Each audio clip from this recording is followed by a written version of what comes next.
Hey guys, tonight we are embarking on a rather different kind of historical journey, one that will hopefully soothe your senses and calm your mind as we explore the quiet, meticulous world of Edo Japan's incense masters.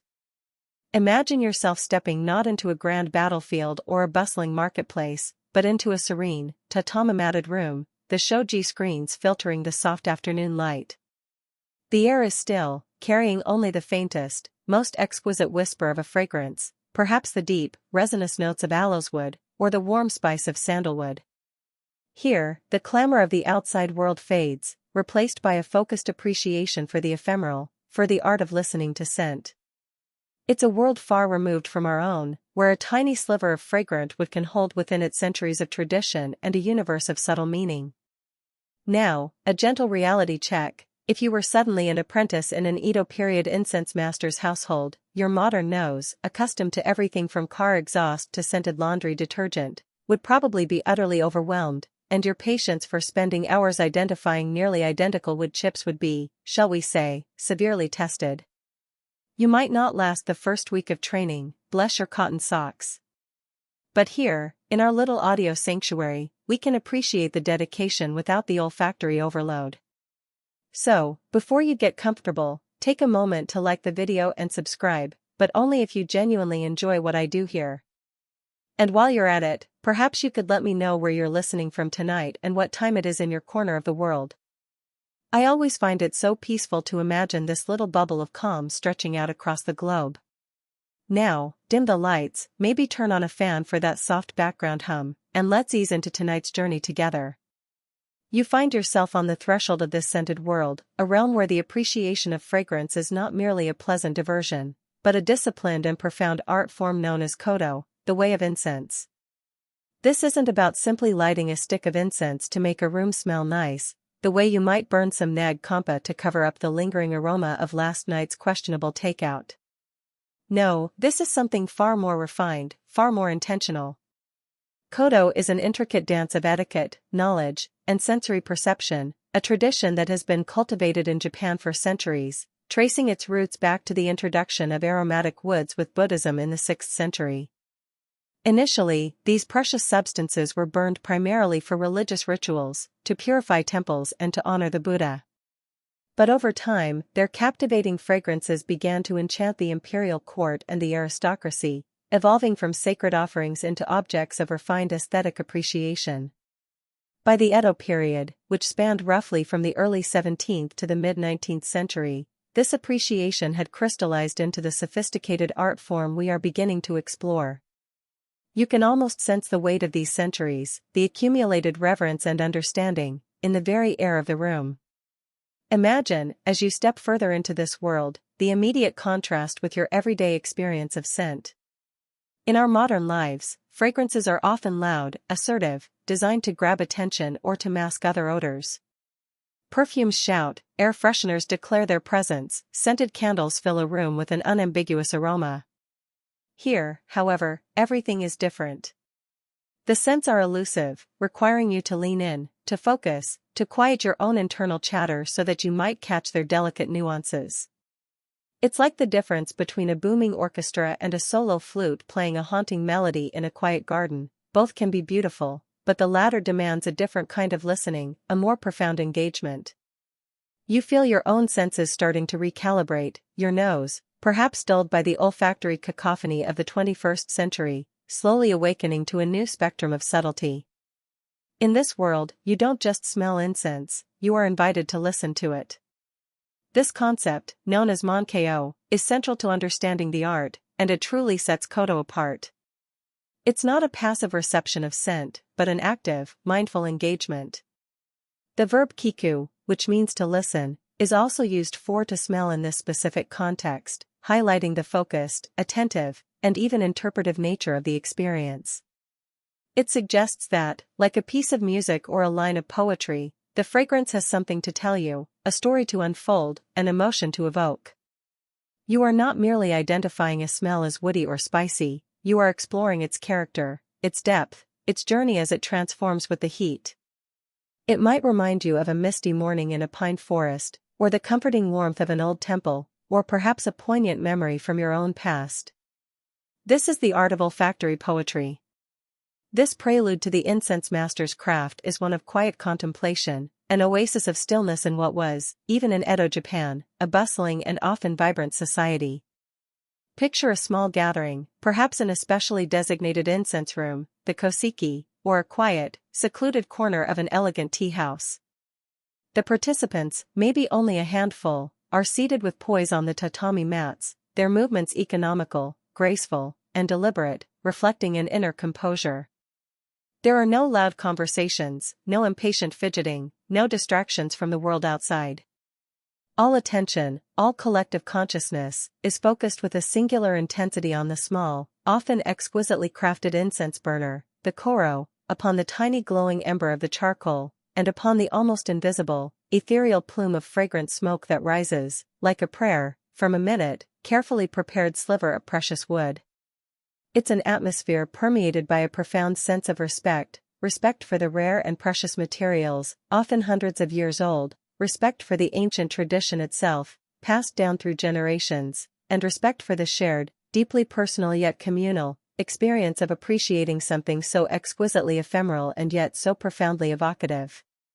A mainstream historical fact is that kodo, alongside the tea ceremony, chado or sado, and flower arranging, kado or ikebana, is considered one of the three classical Japanese arts of refinement, often referred to as geido, arts of accomplishment, or simply michi, ways.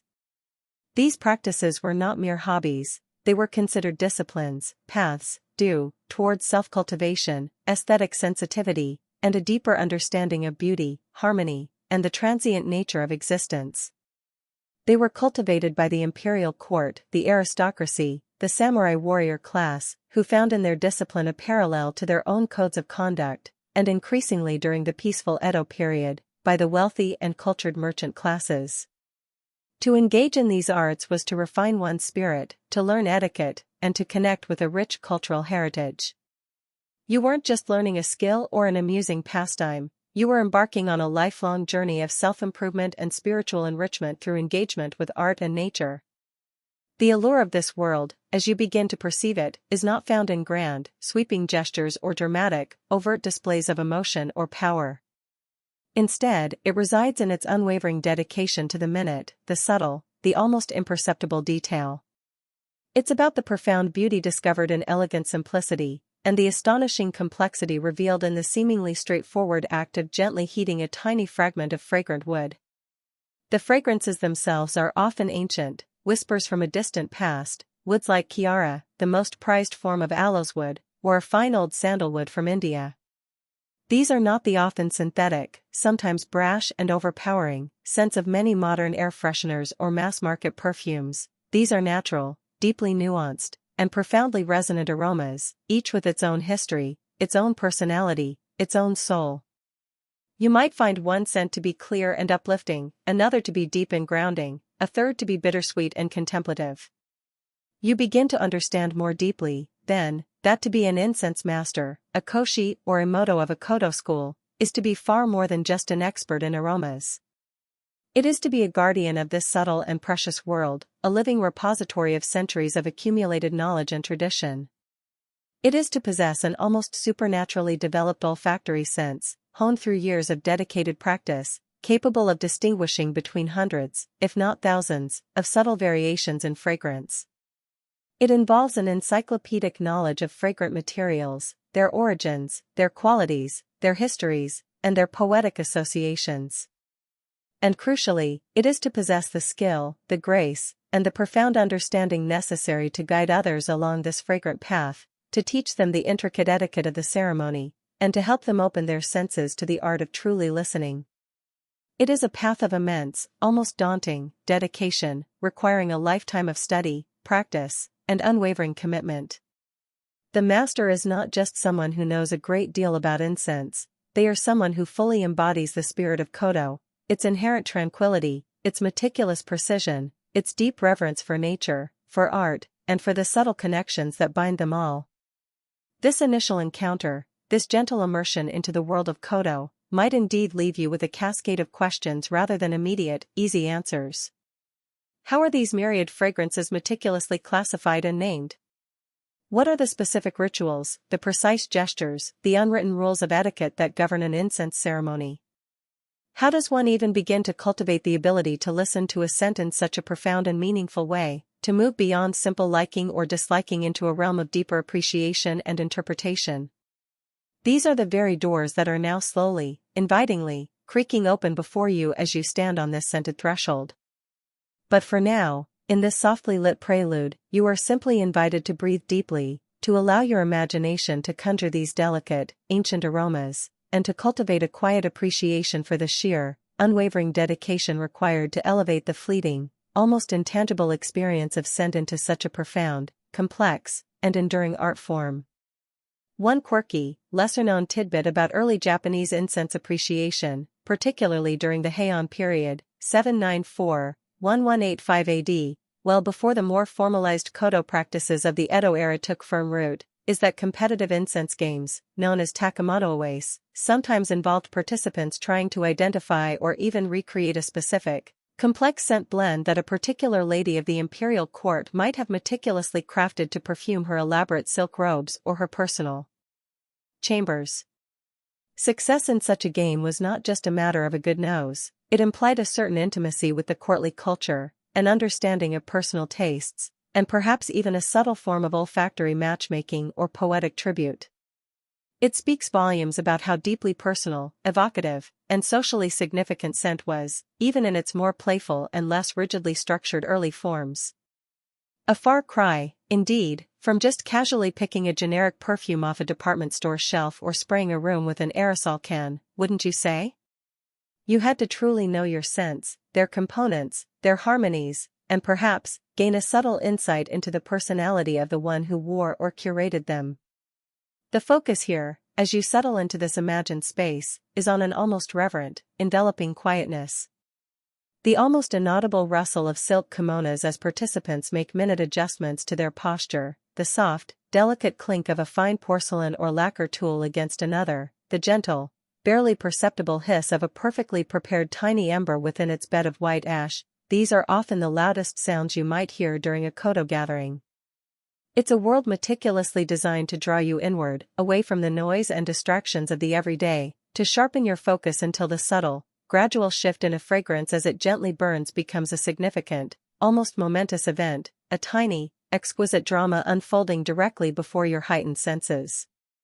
It's a matter of considerable scholarly debate how much the intricate philosophical underpinnings of kodo, often deeply linked to the aesthetic principles of Zen Buddhism and the nature reverence of Shintoism, were consciously understood, articulated, or practiced by all its historical adherents, or if for some, particularly in its more social or competitive forms, it was primarily an elegant aesthetic and social pursuit, a marker of refinement and cultural capital.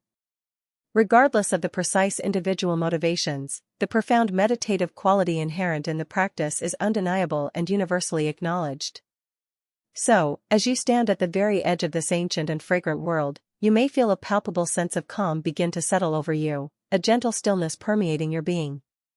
The often frantic, demanding pace of modern life, with its ceaseless barrage of information, its endless notifications, and its myriad sensory stimulations, seems to gradually fall away, losing its urgency, its power. Here, in the imagined presence of these ancient, evocative scents and these timeless, graceful traditions, there is a clear, unspoken invitation to slow down, to truly pay attention to the present moment, to find and appreciate the profound beauty that can exist in the most ephemeral of experiences. This is the fundamental promise of kodo, the gentle, captivating allure of the incense master's calm craft. You are not just about to learn the history or the mechanics of incense, you are about to step into a unique state of mind, a carefully cultivated atmosphere of profound tranquility and exquisitely refined perception, where the most delicate and fleeting of perfumes can indeed speak volumes, if only you can learn how to truly, patiently, listen. And that, my dear friends, is precisely where our shared journey into this serene and scented past truly begins tonight. And so, as our journey commences, you find yourself stepping out from that quiet, contemplative space of initial encounter and into the broader, more vibrant atmosphere of Edo period Japan itself. To truly understand the calm craft of the incense master, you must first breathe the air of their world, a world that, while possessing its own unique forms of hustle and bustle, also cultivated an extraordinary appreciation for refinement and the subtle arts. Imagine the city of Edo, modern-day Tokyo, the shogunal capital, a sprawling metropolis that, by the 18th century, was one of the largest cities on earth. It's a place of stark contrasts, of disciplined samurai districts and lively merchant quarters, of serene temples and the glittering, ephemeral pleasures of the floating world.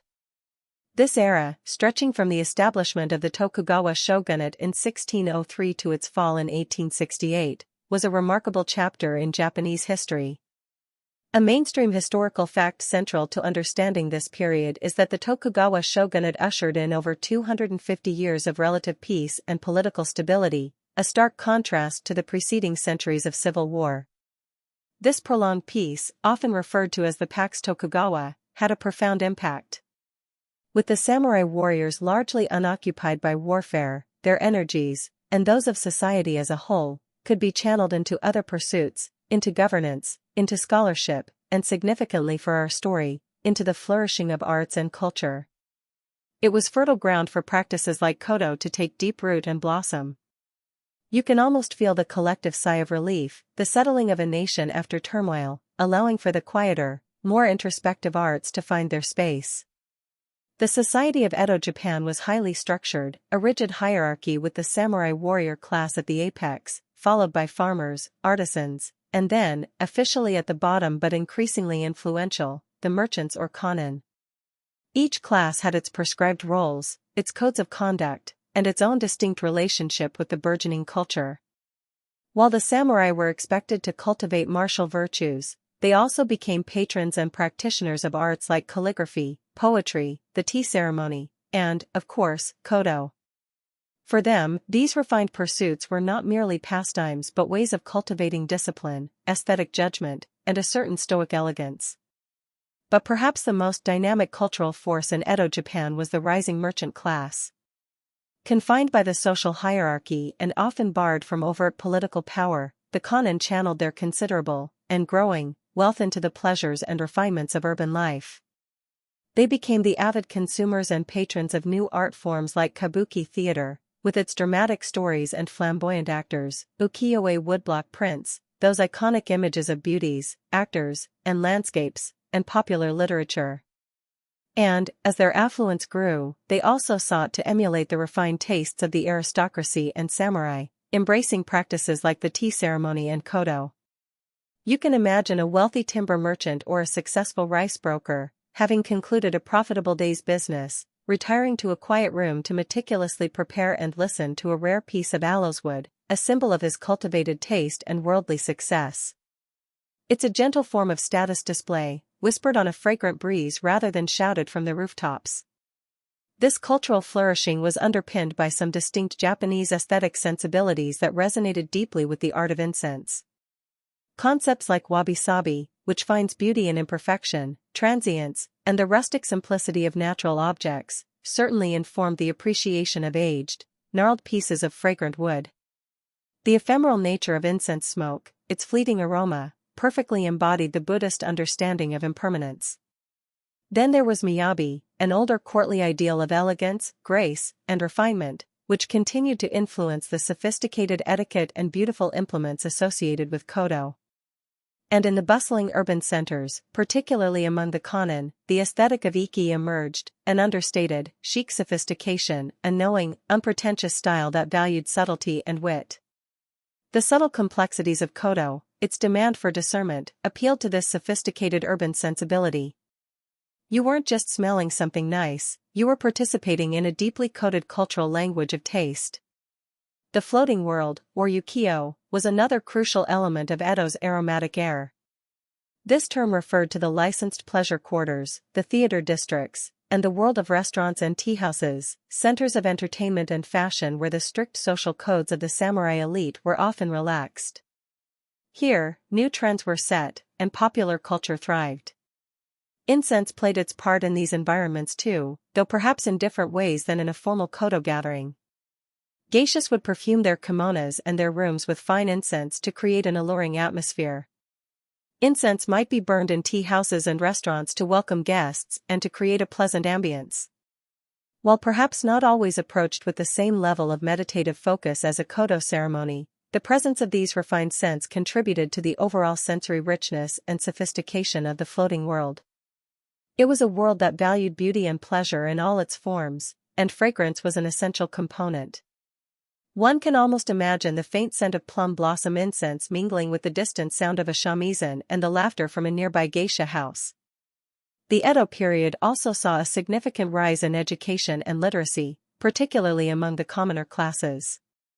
This meant that more people had access to books and printed materials, including texts on various arts and accomplishments. Manuals and guides related to the tea ceremony, flower arranging, and even kodo became available, allowing a wider audience to learn about these practices, even if they couldn't always afford the most expensive materials or formal tutelage. This dissemination of knowledge helped to popularize and sustain these cultural forms. You might find a shopkeeper's son diligently studying a printed guide to incense appreciation, dreaming of one day possessing his own set of kodo tools. Another defining feature of the Edo period was the policy of sakoku, or closed country. For over 2 centuries, Japan's interaction with the outside world was severely restricted. Foreign travel by Japanese was forbidden, and foreign trade was limited to a small number of designated ports, primarily with Dutch and Chinese merchants. While this policy aimed to maintain political stability and prevent foreign influence, it also had an impact on the availability and perception of imported goods, including the precious aromatic woods used in kodo. These woods, already rare and sourced from distant lands like Vietnam, Indonesia, or India, became even more exotic and treasured due to these trade restrictions. Their fragrance was literally a scent of a far-off, almost mythical, outside world, adding another layer to their allure and value. Each sliver of aloeswood was a tiny ambassador from beyond the carefully guarded shores. It's within this context, a long piece, a stratified yet dynamic society, a rising urban culture with a taste for refinement, specific aesthetic ideals, and a degree of isolation from the wider world, that the calm craft of the incense master found its perfect moment. The societal conditions allowed for the dedication and leisure required to master such a subtle art. There was a receptive audience, eager to participate in and appreciate its nuances. And the very materials themselves carried layers of meaning, from their exotic origins to their association with spiritual practices and refined taste. A quirky tidbit from this era reveals the enthusiasm, and sometimes the competitive spirit, that could surround incense among the newly wealthy. Some Edo merchants, keen to demonstrate their cultural credentials and surpass their rivals in refinement, would reportedly spend small fortunes acquiring exceptionally rare pieces of fragrant wood. They might then host elaborate incense gatherings, or keokai, subtly, or perhaps not so subtly, showcasing their prized possessions and their knowledge of kodo. These gatherings could become arenas for a gentle form of social one-upmanship, where status was affirmed not by swords or land, but by the quality of one's aloeswood and the elegance of one's incense ceremony. Imagine 2 silk merchants, outwardly all politeness, inwardly judging whose tiara has the more sublime and complex fragrance. It's a far cry from a duel at dawn, but a battle of taste nonetheless. The exact degree to which the strict Neo-Confucian ideals officially promoted by the Tokugawa shogunate, emphasizing order, loyalty, filial piety, and social harmony, genuinely permeated all levels of Edo society, versus the more hedonistic, individualistic, and often irreverent pursuits of the floating world, is a constant area of lively discussion among historians of the period. It's likely that for many Edoites, life involved a negotiation between these official ideologies and the everyday realities and pleasures of urban existence. Kodo, in a way, could bridge these worlds. Its discipline and philosophical underpinnings resonated with Confucian and Zen ideals, while its aesthetic beauty and the social cachet it provided appealed to the tastes of the vibrant urban culture. So, as you continue your journey, you now have a richer sense of the air these incense masters breathed. It was an air filled with the scent of wood smoke from countless kitchen fires, the aroma of street food, the salt tang from Edo Bay, but also, in certain refined circles, the exquisite and carefully cultivated perfumes of rare aromatic woods. It was a society that, despite its rigid structures, possessed a remarkable cultural dynamism and a deep capacity for appreciating the subtle, the beautiful, and the ephemeral. This was the stage upon which the incense master played their quiet, yet profoundly significant, role.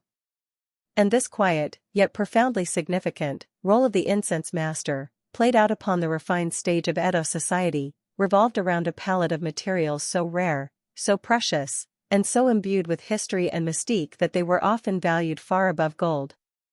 You're now invited to lean closer, to gently examine these treasures, the very soul of Kodo, the aromatic woods, the kaboku, whose whispers of fragrance formed the core of the incense master's art. Primary among these, reigning supreme in its enigmatic allure, is aloes wood. Imagine holding a small, unassuming piece of this legendary wood. It might not look like much at first, perhaps dark, gnarled, with an oily sheen, surprisingly heavy for its size. This is ginkgo, or agarwood, sometimes known in other cultures as oud. Its story is one of slow, almost magical transformation. Aloes wood is not simply the wood of a tree, it is a resinous heartwood formed in Aquilaria trees, native to the dense rainforests of Southeast Asia, regions like Vietnam, Cambodia, Laos, Indonesia, and Malaysia. This precious resin is produced by the tree as a defense mechanism, a response to injury or a specific type of fungal infection. Over many decades, sometimes centuries, this resin saturates the wood, darkening it, hardening it, and infusing it with an incredibly complex and profound aroma. You're essentially holding a piece of ancient struggle, a fragrant wound healed into something extraordinary. Its rarity cannot be overstated.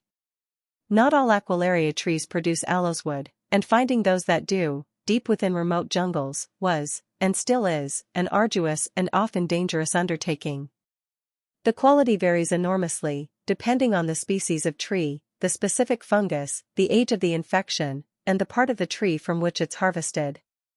The very best aloes wood, known in Japan as Kiara, is so rare and its fragrance so sublime that it has been treasured above almost all other earthly possessions. To possess even a tiny sliver of true Kiara was a mark of immense wealth, status, and refined taste in Edo Japan. It was the stuff of legends, its scent described in almost reverent, poetic terms. You can imagine an incense master treating such a piece with the utmost care, almost as if it were a sacred relic. Then there is sandalwood, or bayakuden, another cornerstone of the incense master's collection. While perhaps not as astronomically expensive as the finest Kiara, high-quality sandalwood, primarily sourced from India and Indonesia, was also highly prized. Its fragrance is distinctly different from aloes wood, typically sweeter, creamier, with a smooth, woody warmth that is both comforting and uplifting.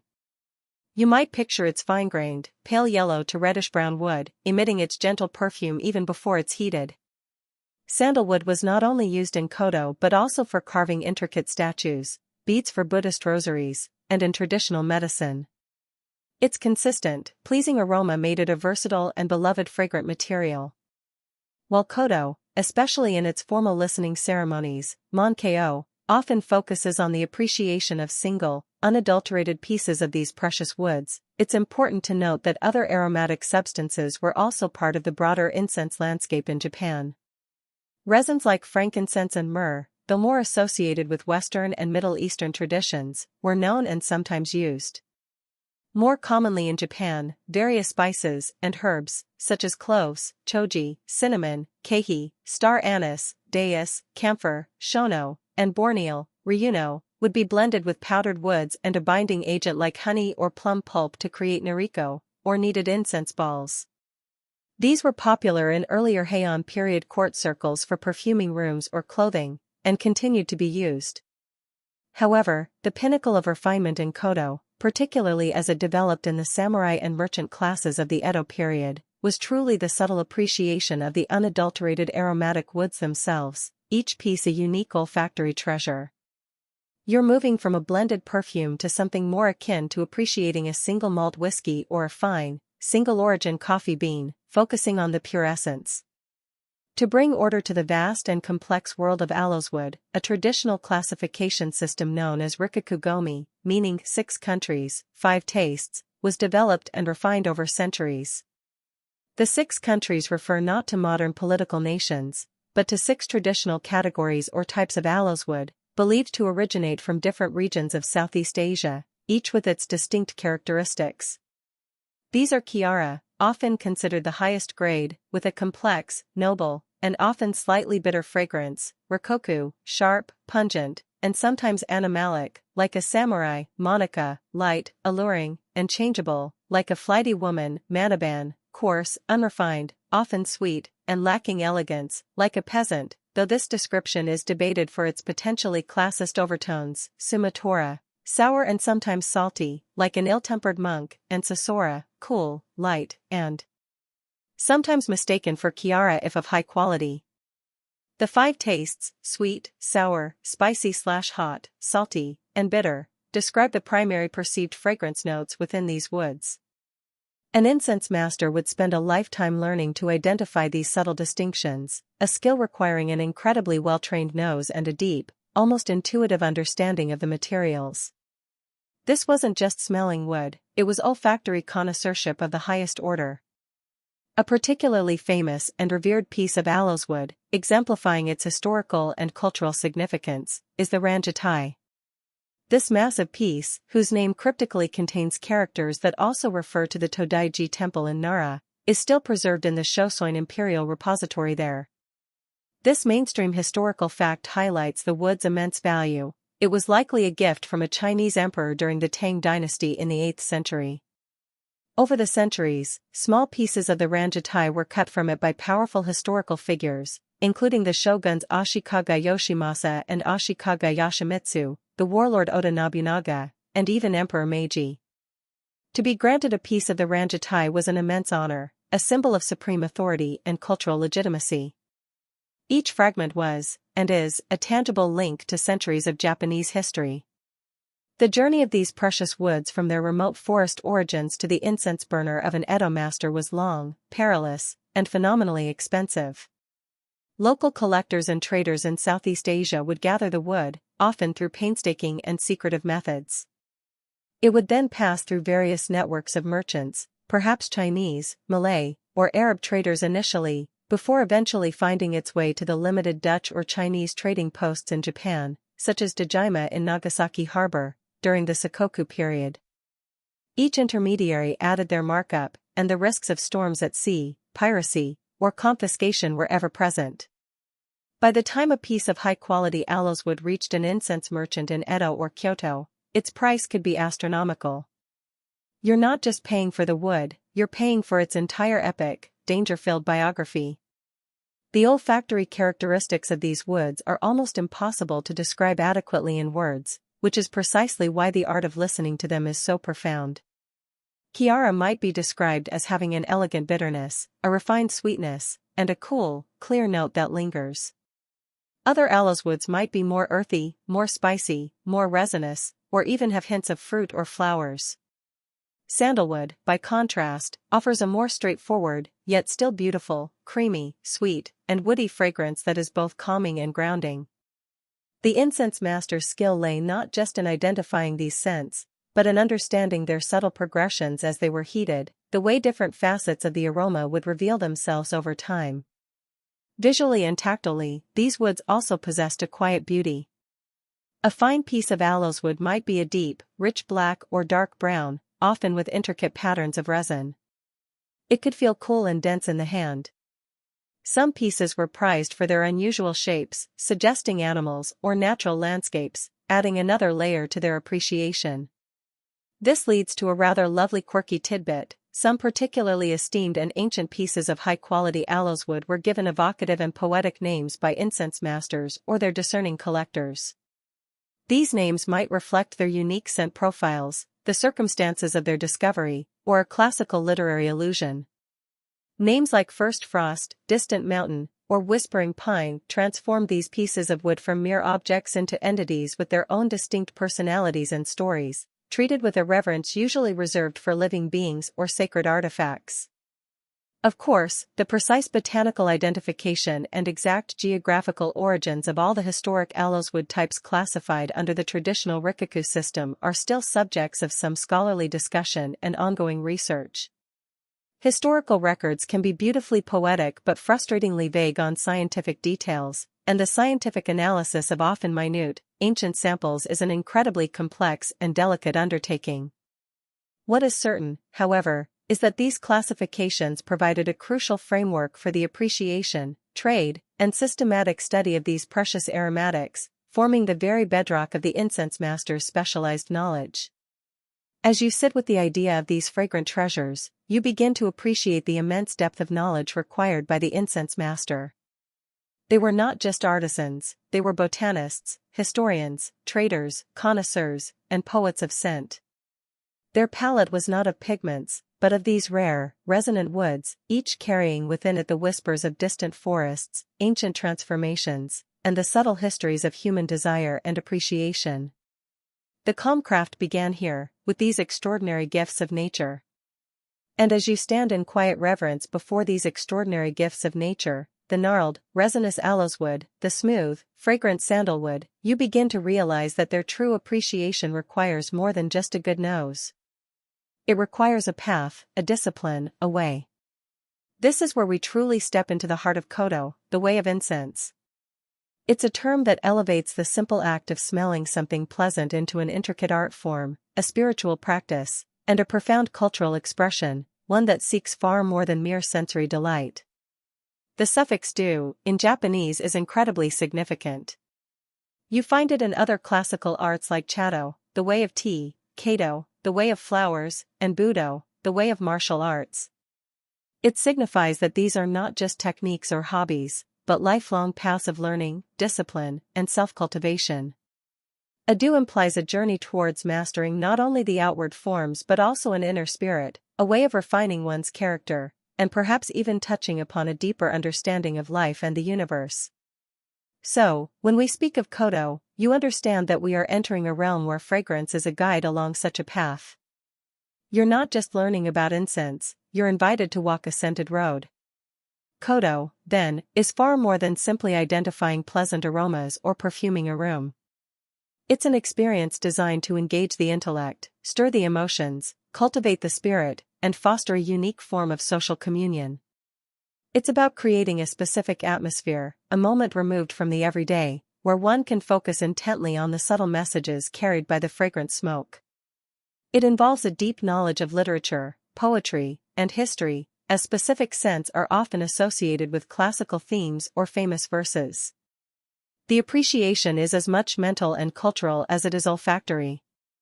It's like being able to read a complex piece of music, understanding its structure, its emotional nuances, and its historical context, rather than just hearing a catchy tune. Traditionally, there are said to be 10 virtues of Ko no Jitaku, a list often attributed to the 16th century Zen monk Ikkyu Sojin, though its exact origins are a bit hazy. These virtues beautifully encapsulate the perceived benefits of engaging with incense in this mindful way. While the exact wording can vary in translation, they generally speak to how incense, first, sharpens the senses, second, purifies the mind and body, third, removes pollutants or defilement, fourth, promotes alertness or wakes the spirit, fifth, can be a companion in solitude, sixth, brings a moment of calm in busy times, seventh, even in abundance, is not overwhelming, eighth, even in small amounts, is satisfying, ninth, does not decay or spoil over centuries, referring to the wood itself, and tenth, used daily, does no harm. You can see from this list that the appreciation goes far beyond just it smells nice.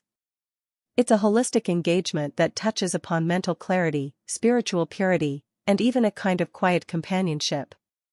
Imagine your morning coffee ritual, but elevated to a centuries-old art form with 10 listed philosophical benefits. That's the kind of reverence we're approaching here.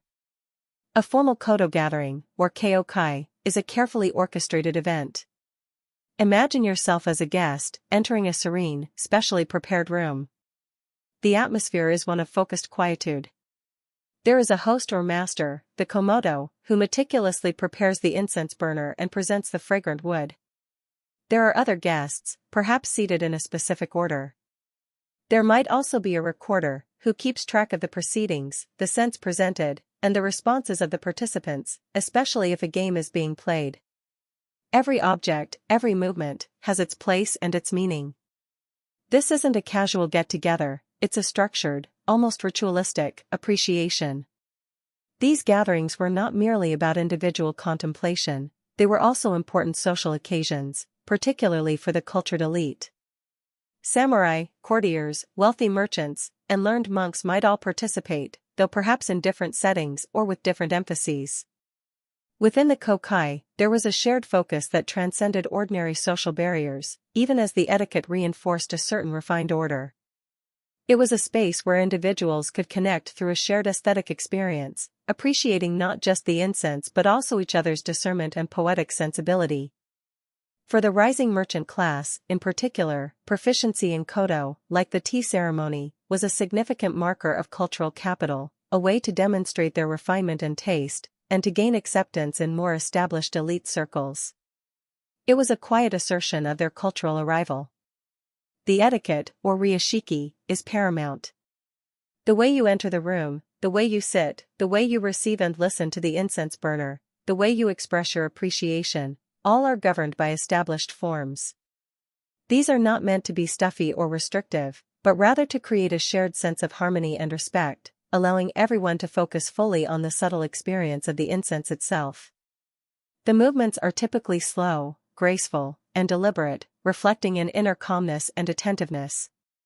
You are learning to be present, to inhabit each moment with mindful grace. It's like a silent, fragrant ballet where every participant plays a part. A profound connection exists between koto and the rich traditions of Japanese and Chinese literature and poetry. Specific pieces of aloeswood, or particular combinations of scents, often became associated with famous poems, historical events, or evocative scenes from nature described in classical texts. For example, a certain fragrance might be named plum blossoms in moonlight or autumn wind on the river. When participants listened to such a scent, they were not just experiencing the aroma itself, but also recalling the literary and emotional connotations associated with its name. This added an intellectual and imaginative layer to the olfactory experience, transforming it into a multi-sensory journey through culture and history. You're not just smelling wood smoke, you're smelling a story, a season, a poem. Thus, engaging in koto was seen as a way to cultivate not only a discerning nose but also a refined mind and spirit. It fostered an appreciation for subtlety, an understanding of history and literature, and a capacity for focused concentration and inner peace. In the often turbulent world, even during the relative peace of the Edo period, these moments of quiet contemplation and shared aesthetic experience were highly valued. They offered an escape, a refinement, a connection to something timeless and beautiful. It was a way of polishing the soul, one fragrant breath at a time. Let's revisit one of those 10 virtues of Ko for a moment. It brings a moment of calm in busy times. In the bustling, often demanding, world of Edo Japan, just as in our own hectic lives, the ability of koto to create a sanctuary of stillness, a pocket of focused tranquility, was immensely valuable. The meticulous preparation, the focused listening, the shared silence, all contributed to a slowing down of time, a momentary release from worldly cares. This wasn't just about smelling something nice, it was about actively cultivating a state of inner peace through a refined sensory engagement.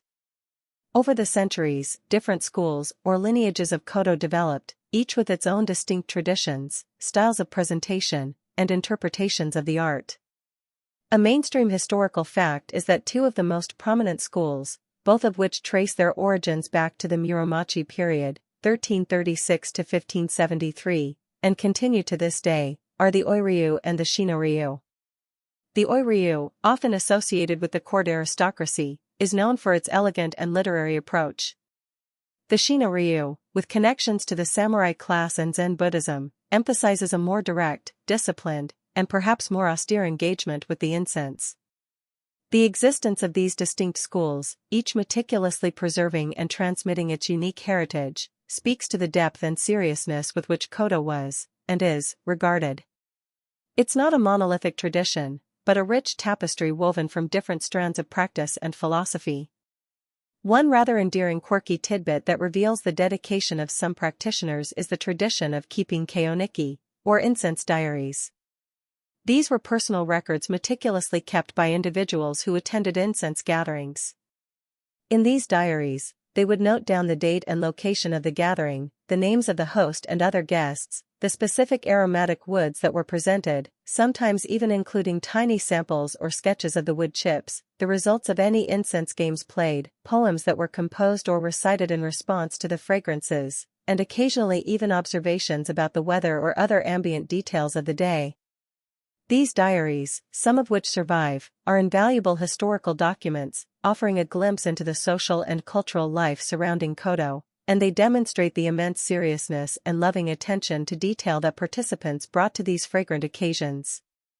Imagine carefully logging every wine you ever tasted, along with the company, the conversation, and the atmospheric conditions. It's that level of passionate record-keeping. The degree to which Kodo, particularly during the Edo period, was a purely aesthetic and secular pursuit for its many adherents, versus retaining significant spiritual or religious undertones from its Buddhist origins, is something scholars continue to explore and discuss. The lines were often beautifully, and perhaps intentionally, blurred. While the formal rituals and intellectual games might seem very worldly, the act of focused listening, the emphasis on purity and transience, and the use of materials historically associated with religious rites, all hint at a deeper, more contemplative dimension. For some, it may have been a sophisticated drawing room entertainment, for others, a profound meditative practice, and for many, perhaps, a delightful blend of both, a fragrant intersection of art, society, and subtle spirituality. So, the path of incense, Kodo, unfolds before you not as a simple pastime, but as a complex and multifaceted way. It is a discipline that trains the senses, enriches the mind, calms the spirit, and connects you to a deep and ancient tradition. It is an art form that finds profound beauty in the most ephemeral of materials, transforming a fleeting fragrance into a source of lasting contemplation and shared cultural meaning. You are beginning to see that the incense master is not just a craftsman of scent, but a guide along this very special path, a keeper of its quiet flame, a guide skilled in revealing the profound stories held within a wisp of smoke. Section 5. And so, you find yourself captivated by this image of the incense master, this serene guide capable of unlocking profound stories from a mere wisp of smoke. But how, you might wonder, does one attain such skill, such deep and nuanced understanding? The journey to becoming a true koshi, a master of the way of incense, is not a swift or casual undertaking. It is a path paved with years, often decades, of disciplined training, profound dedication, and an almost monastic devotion to the art. Let us now gently pull back the shoji screen and glimpse the demanding, yet deeply rewarding, apprenticeship that an aspiring incense master in Edo Japan would endure. This was not a career choice one stumbled into lightly, like deciding to become a particularly fragrant baker. Often, the path began with a deep personal encounter with Kodo, perhaps as a guest at a gathering, or through a family connection to one of the established schools. A spark of profound curiosity, a resonance with the quiet beauty and intellectual depth of the art, might ignite the desire to learn more. But desire alone was not enough. One had to find a recognized master, typically within one of the established lineages like the Shinoryu or Oiryu, and formally request to become a disciple, or shurti. This master-disciple relationship was, and often still is, at the very heart of transmitting the tradition. It was a bond of deep respect, loyalty, and lifelong learning.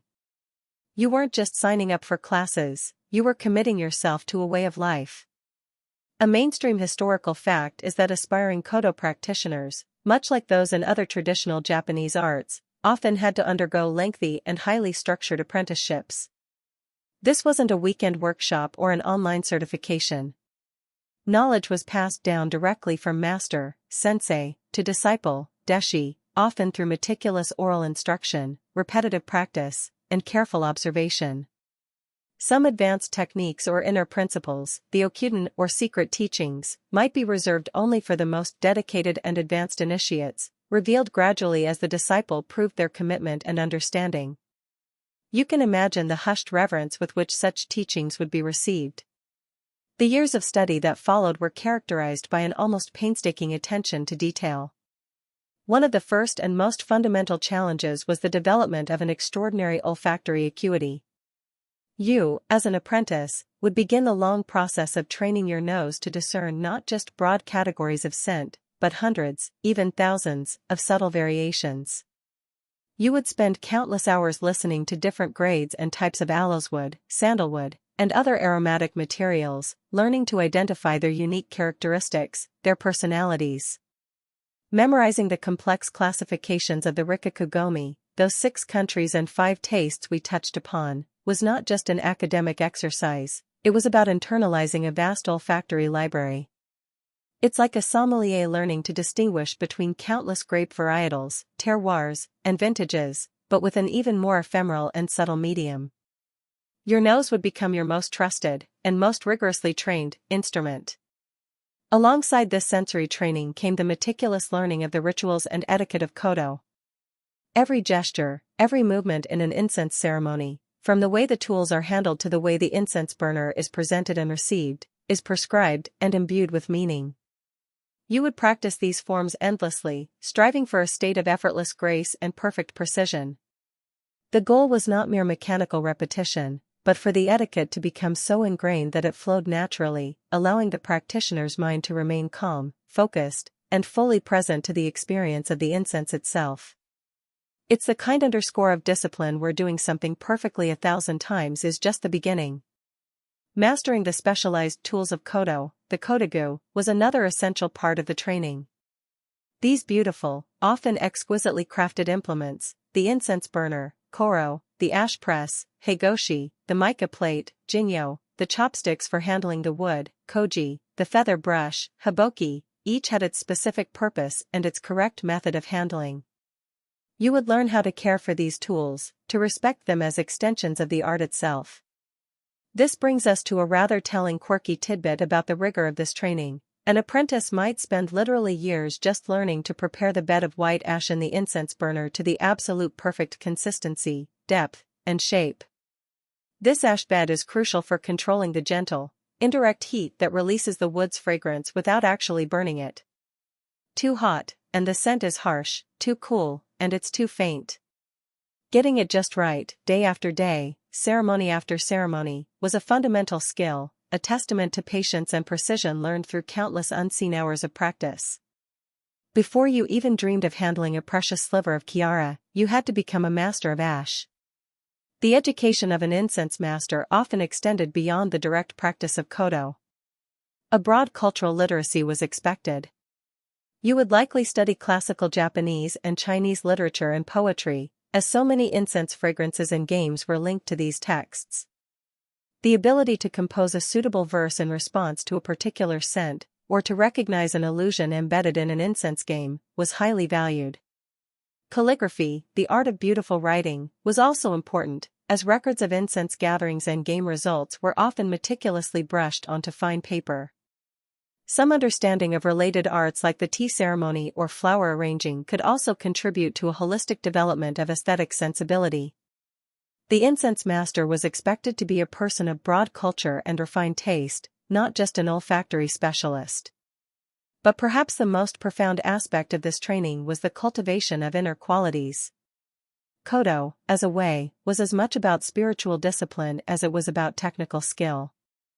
You, as an apprentice, would be guided to cultivate patience, immense patience, as mastery took so very long. Humility was essential, as you were a small part of a vast and ancient tradition. Discipline was the bedrock of daily practice.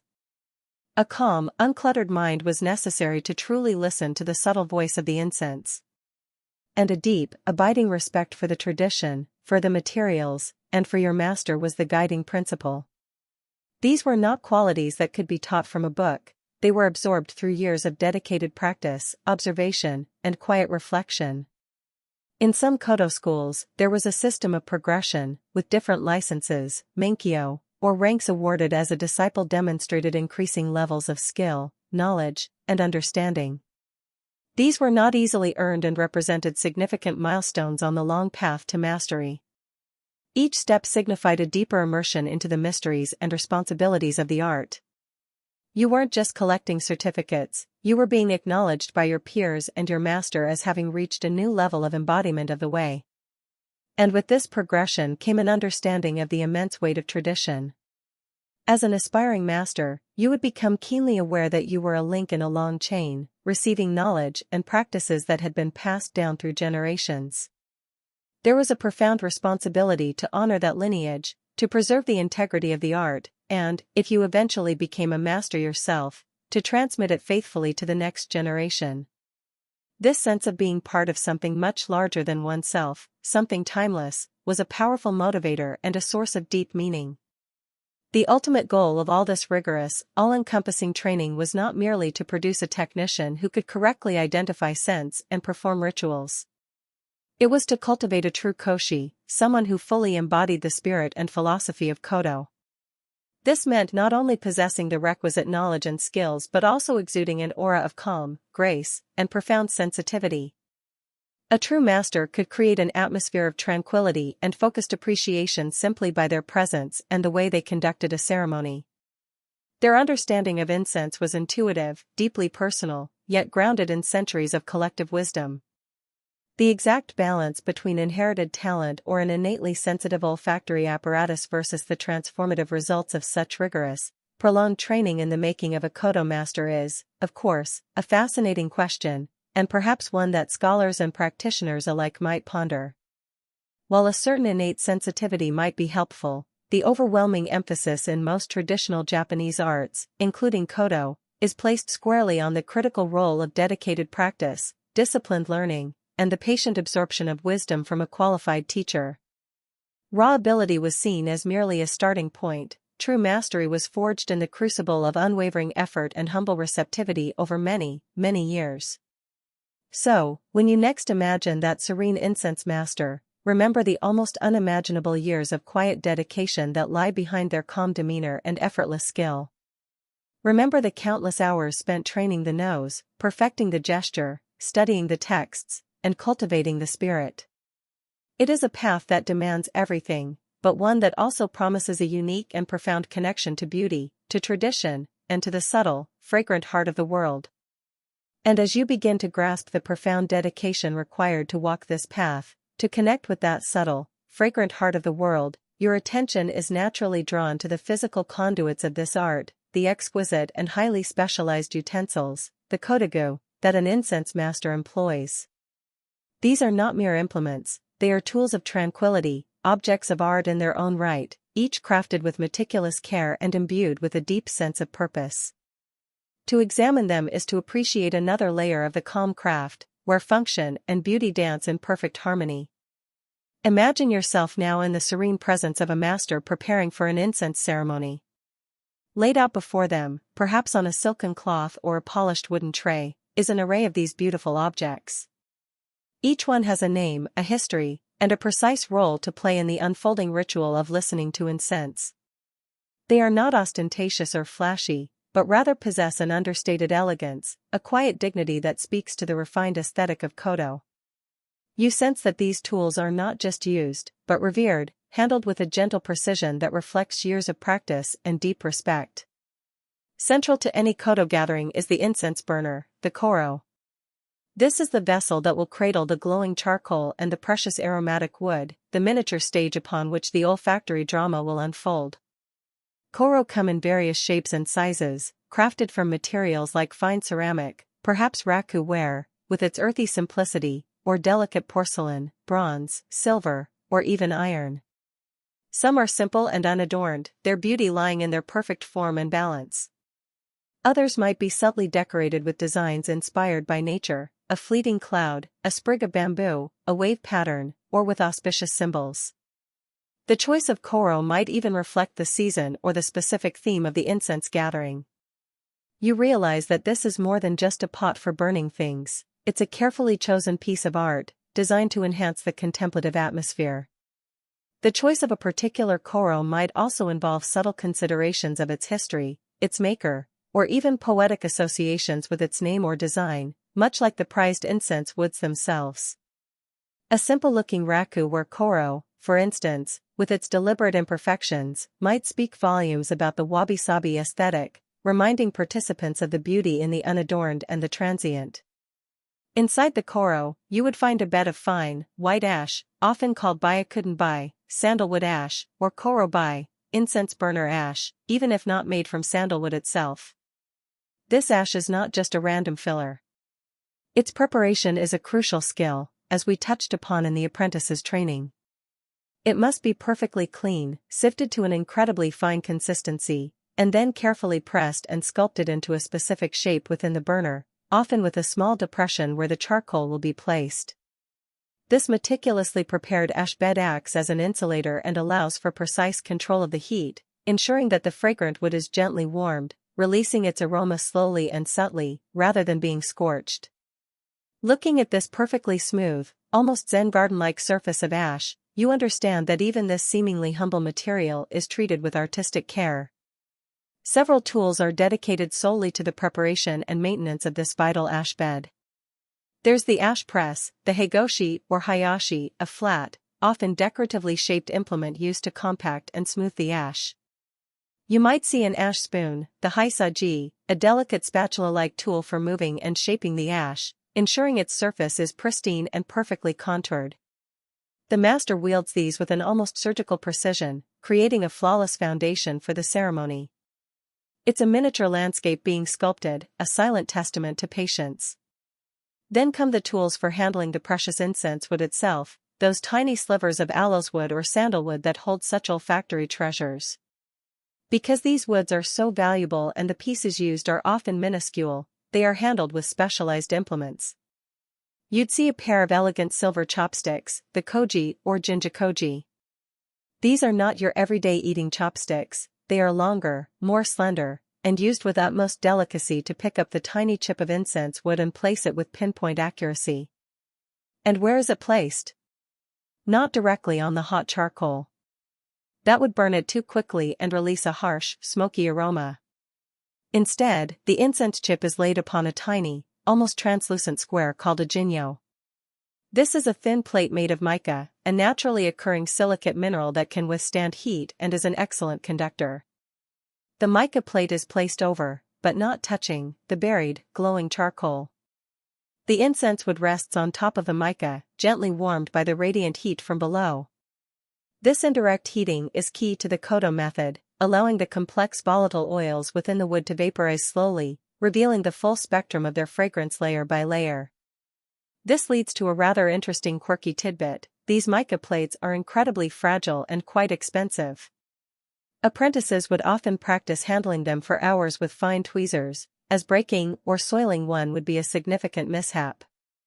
The correct placement of the jinyo, ensuring it's at the perfect distance from the heat source, is also a critical skill, directly impacting the quality of the scent released. It's a tiny, shimmering stage for a fragrant star. Other tools are associated with the taiden, the specially prepared charcoal that provides the heat. There might be a beautiful container, the taiden-ier, often made of lacquer or ceramic, for storing these small, odorless charcoal briquettes. Long metal chopsticks, the hibashi, different from the delicate koji, are used for handling the hot charcoal, burying it carefully within the ash bed so that only its gentle, consistent heat radiates upwards. You might also see a small spatula or poker, the keosazi, or sometimes called kiki koronosa, listening incense burner rod, used for subtly adjusting the position of the charcoal within the ash, or for making tiny adjustments to the incense chip on the mica plate if needed. These are instruments of precise temperature control, wielded with expert judgment. And the list of these specialized tools continues, each with its quiet charm and purpose. A feather brush, the hiboki, often made from the pristine feathers of specific birds like an eagle, crane, or swan, chosen not just for their softness but sometimes for symbolic associations, is used to delicately sweep away any stray ash from the tools or the tray, maintaining an atmosphere of perfect cleanliness and order. The feather brush, the hiboki, for example, isn't just any feather.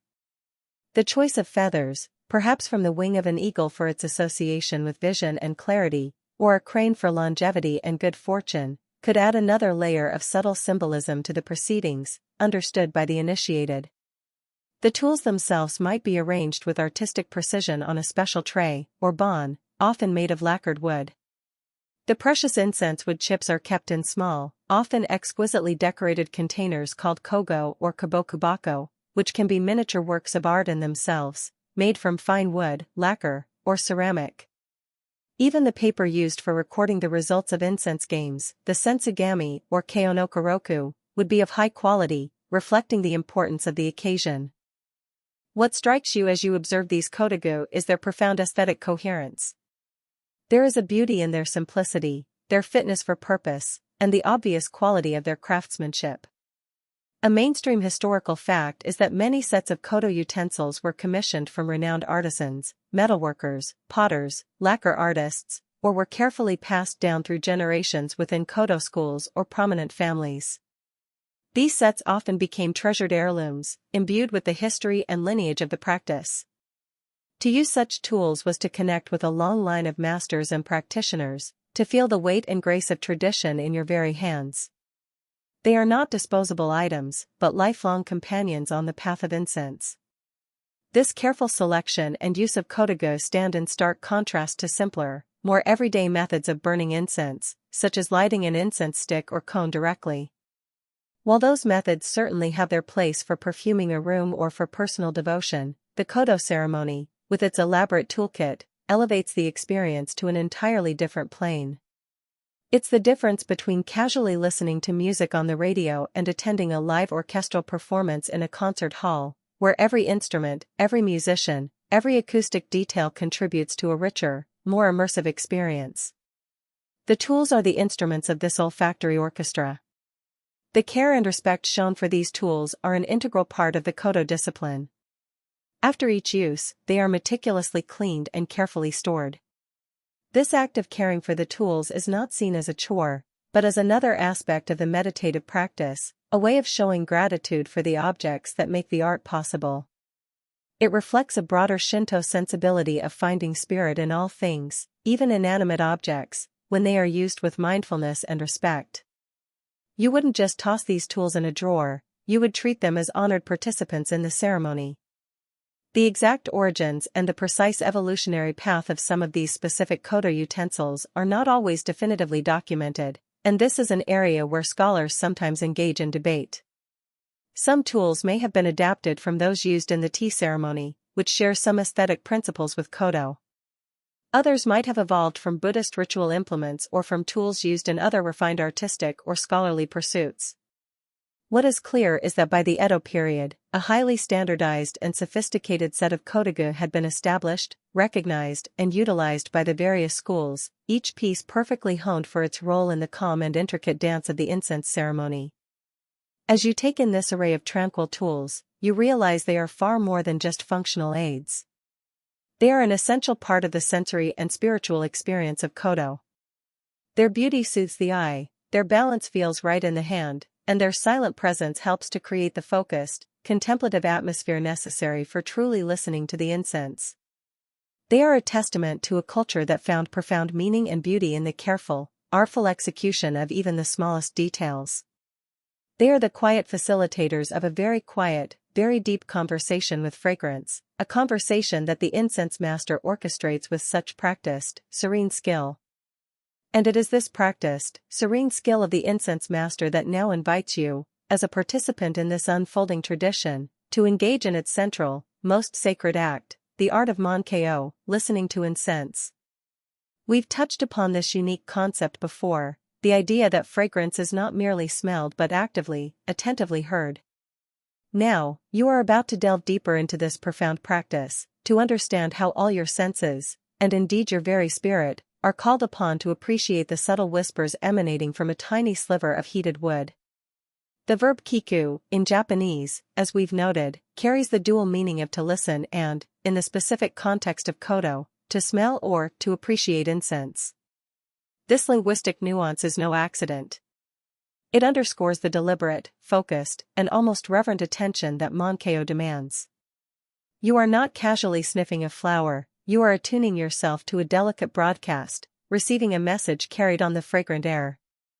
It implies an inner quietude, a receptivity that allows the subtle character of the incense to reveal itself fully, much like you would quiet your mind to fully absorb a piece of classical music or the delicate sounds of nature.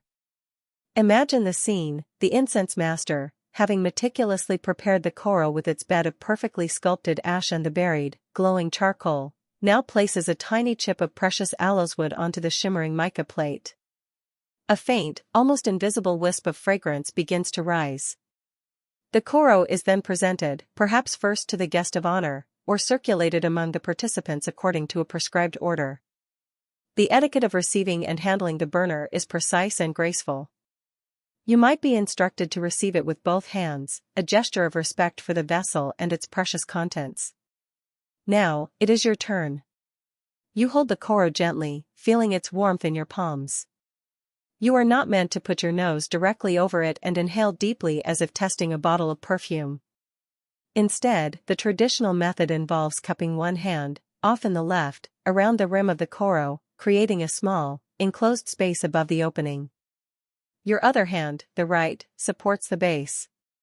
You then bring your face towards this cupped hand, inclining your head slightly, and inhale softly, gently, drawing the fragrant air towards you 3 times, allowing the aroma to fill your senses.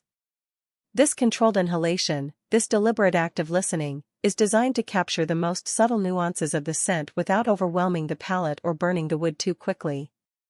It's a caress of fragrance, not a blast. You're nurturing the scent, coaxing it out. Your posture is important too, seated upright yet relaxed, allowing for open breathing. The breath itself becomes a tool, drawn in slowly and evenly, then released gently, each cycle an act of receiving and appreciating. There's often a period of quiet preparation before the first incense is presented, a time to settle the body and mind, perhaps to consciously cleanse the palate and the olfactory sense by breathing neutral air, focusing on emptiness, to become a more receptive vessel for the fragrances to come. And while the primary focus is, of course, olfactory, Mon-ko is truly an art that engages all the senses. Your eyes take in the beauty of the kodagu, the elegant form of the koro, the delicate sheen of the mica plate, the rich, dark texture of the incense wood itself. You observe the graceful, practiced movements of the incense master and the other participants. If you look very closely, you might see that almost invisible shimmer of heated air, or the faintest, most ethereal plume of smoke, though in true kodo, visible smoke is often minimized to emphasize the purity of the fragrance. Your sense of touch is engaged by the warmth of the koro in your hands, a comforting, grounding sensation. You might feel the smooth texture of the ceramic or lacquer. Even your sense of hearing plays a part, though perhaps in a more subtle way.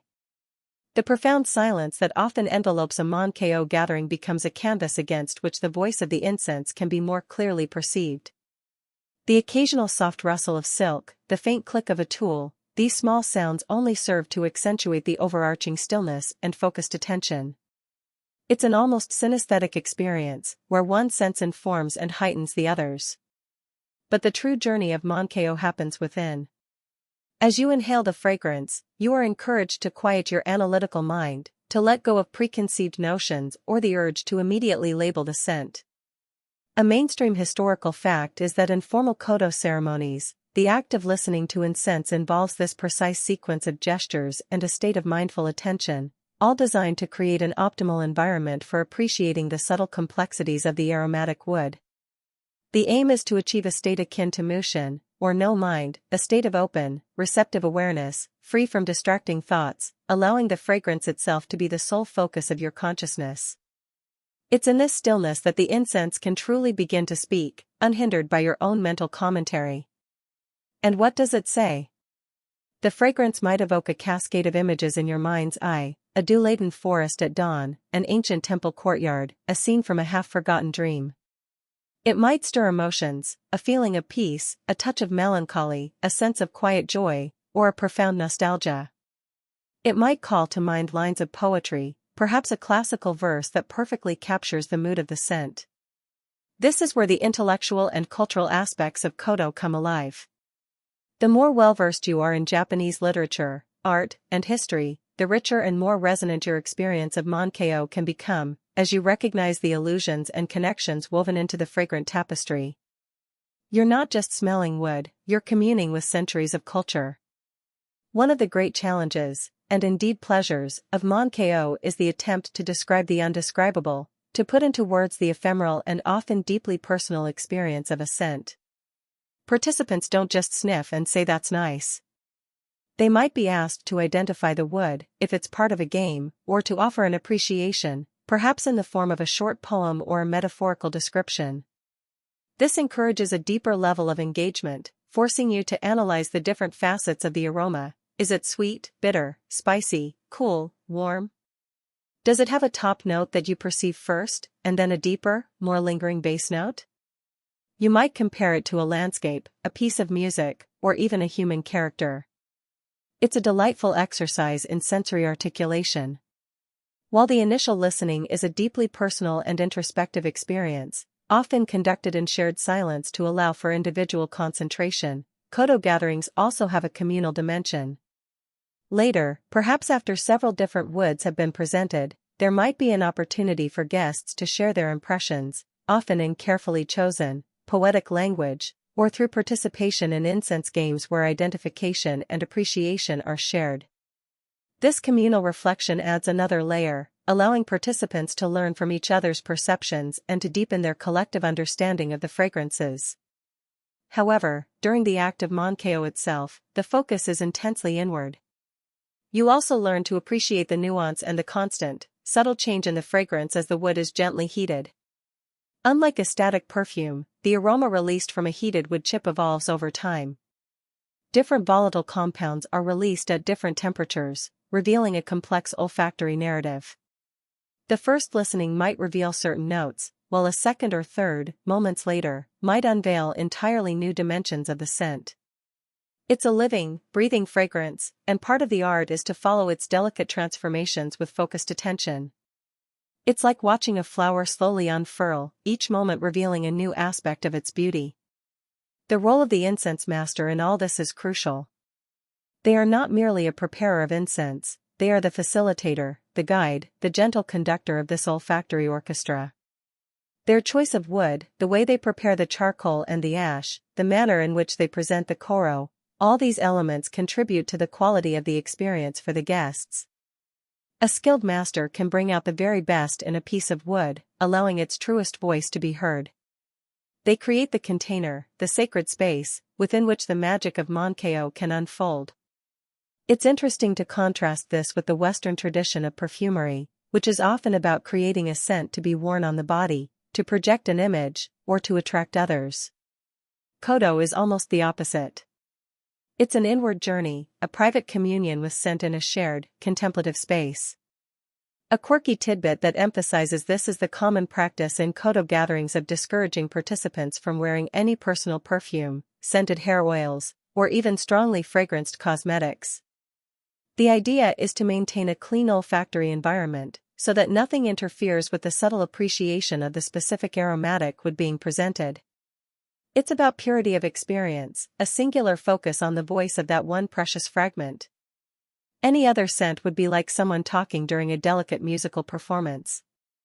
The extent to which the subjective interpretations of fragrance in Mon-ko were purely individual or heavily guided by established poetic and literary associations tied to specific woods or scent categories is a topic that invites ongoing discussion among Kodo scholars and practitioners. While personal memories and emotional responses are certainly part of the experience, the rich cultural context, the naming of woods, and the literary allusions often shared within Kodo circles undoubtedly shape perception and provide a common language for appreciating and discussing these subtle aromas. It's likely a beautiful interplay of the deeply personal and the culturally shared. So, as you hold the warm koro, cup your hand, and inhale that first delicate wisp of ancient fragrance, you are doing far more than just smelling. You are engaging in a centuries-old discipline of sensory and spiritual refinement. You are listening with your whole being, opening yourself to the subtle stories, the evocative imagery, and the profound tranquility that these precious woods have to offer. It is a moment of pure presence, a quiet conversation between your inner world and the fragrant heart of nature, orchestrated by the calm, practiced hand of the master, a whisper from centuries past breathed into your very being. And as that whisper from centuries past, carried on the fragrant breath of ancient wood, settles into your very being, you find that the art of listening to incense doesn't always remain a purely solitary or introspective pursuit. The profound skills of discernment and appreciation honed through Mon-ko often found a more structured, communal, and delightfully engaging expression in the sophisticated incense games known as kumiko. Imagine now, the quiet focus of your individual listening expanding to include a playful challenge, a shared intellectual puzzle, all wrapped in the elegant tapestry of classical literature and poetic illusion. You are about to participate in one of the most refined pastimes of Edo Japan's elite. Kumiko, which can be translated as joined or grouped incense, takes the fundamental act of appreciating fragrant woods and weaves it into an intricate game structure. This isn't a raucous party game, mind you. The atmosphere remains one of refined tranquility, of deep concentration. But added to this is a layer of intellectual stimulation, a friendly competition, and a shared delight in the subtleties of both scent and culture. The purpose of kumiko was multifaceted. It was a way to further train and test one's olfactory memory and powers of discrimination. It was a delightful form of entertainment for cultured individuals, and, perhaps most importantly, it was a means of engaging deeply with Japan's rich literary and poetic heritage. You weren't just guessing smells, you were entering a world of stories and illusions. The basic structure of a kumiko game, though varying greatly in complexity depending on the specific game being played, often follows a general pattern. First, a theme is chosen. This theme might be drawn from a chapter of a famous classical novel, a well-known poem, a natural scene, like Moon over the Pines or First Snowfall, a historical event, or a seasonal motif. This theme provides the literary and emotional framework for the game. Then, the incense master, or koshu, carefully selects several different types of aromatic woods, often including some very rare and precious samples. These woods are prepared as tiny chips, just as for Mon-ko. During the game, these different incense samples are presented to the participants, usually one at a time, and often anonymously or identified only by a number or a symbolic name related to the game's theme. The guests listen to each fragrance with the same focused attention and prescribed etiquette as in Mon-ko. The challenge then lies in correctly identifying the woods, or in discerning patterns among them, for example, identifying which ones are the same, which are different, or matching them to specific elements or characters within the chosen theme. Your memory of the scents from your earlier training, your ability to distinguish subtle nuances, all come into play. It's like an olfactory exam, but one conducted in the most elegant and enjoyable of settings. There were, and still are, many different types of kumiko games, some relatively simple, others astonishingly complex. One of the most famous and enduring is Genjiko, or Tale of Genji Incense. A mainstream historical fact is that Genjiko is intimately linked to Murasaki Shikibu's 11th century masterpiece, The Tale of Genji. In this game, 5 different types of incense are prepared, and 5 small packets of each are made, totaling 25 packets. From these, 5 packets are chosen at random by the master. These 5 are then presented to the participants one by one. The guests must listen to each and try to determine which of the 5 original incense types they represent, and which ones are the same or different. The truly ingenious part is how the answers are recorded. Participants use one of 52 distinct linear patterns, known as Genjiko no Zu. Each of these patterns, composed of 5 vertical lines connected in various ways at the top, corresponds to one of the 52 chapters of the Tale of Genji. The first and last chapters are traditionally excluded from this scheme. The way the lines are connected indicates which of the 5 presented incenses the participant believes to be the same. So, your answer isn't just a list of names, it's a beautiful, abstract symbol directly referencing a classic work of literature. Imagine the quiet thrill of correctly identifying the scents and then marking down a pattern that evokes a favorite scene or character from that beloved novel. Other well-known kumiko include Sanshuko, or 3 kinds incense, a simpler game often used for beginners, where participants identify 3 different incense types. Mikako, or famous incense matching, might involve trying to identify historically renowned or particularly prized pieces of wood. Some games were even more elaborate, with complex scoring systems and narrative structures that unfolded as the game progressed. The variety was immense, reflecting the creativity and deep knowledge of the incense masters who designed them. You could spend a lifetime exploring the different forms of kumiko. The deep connection to literature and poetry is a hallmark of many kumiko. The chosen theme not only set the mood but often guided the interpretation of the sense. Sometimes, participants would be expected to compose a short poem, a waka or haiku, inspired by one of the fragrances or by the overall theme of the game. The ability to link an olfactory experience to a fitting literary expression was highly prized and considered a mark of true refinement. Your answer in a game wasn't just about getting the scent right, it was about expressing your appreciation in an artful and culturally literate way. This is a world where your sense of smell and your knowledge of classical poetry are equally important, a rather demanding combination, if you think about it. The social aspect of kumiko was also vital. These were typically intimate gatherings of like-minded connoisseurs, people who shared a passion for incense and a deep appreciation for the culture surrounding it. There was certainly an element of friendly competition, a desire to demonstrate one's skill in identifying the subtle fragrances. But it was generally conducted with an air of mutual respect and shared enjoyment. The focus was as much on the collective experience of beauty and intellectual engagement as it was on individual success.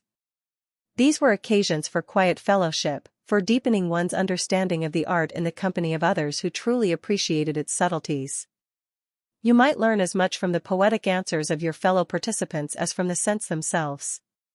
Specific tools were often used for kumiko. Participants would record their answers on small, specially prepared slips of paper, often beautiful sensugami, fan paper, or other fine washi paper, using a delicate brush and ink. The genjiko patterns, for example, would be carefully drawn. These answer slips would then be collected and assessed by the master or a designated recorder. A formal record of the game, the keonokoroku, might be kept, noting the theme, the woods used, the participants, their answers, and perhaps any poems composed. These records themselves could become treasured mementos of a particularly memorable gathering. The meticulousness of it all is quite something, no casual scribbling on a napkin here. The incense master's role in kumiko was, of course, central. They not only selected and prepared the precious woods with utmost care but often designed the game itself, choosing the theme, determining the structure, and perhaps even composing an introductory poem or explanation. During the game, they would officiate, ensuring the smooth flow of the ceremony, presenting the incense burners correctly, and later, tactfully revealing the correct answers and perhaps offering insights into the chosen woods or the literary theme.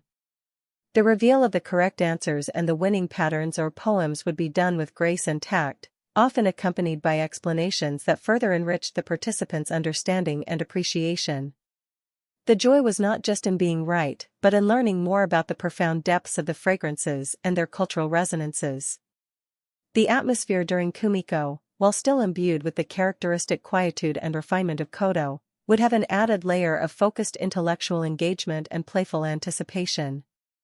You can imagine the gentle murmur of appreciation, the soft rustle of paper as answers are recorded, the almost palpable concentration as each guest listens to the fragrant offering. There would be a sense of shared purpose, a collective immersion in a world of scent, poetry, and subtle challenge.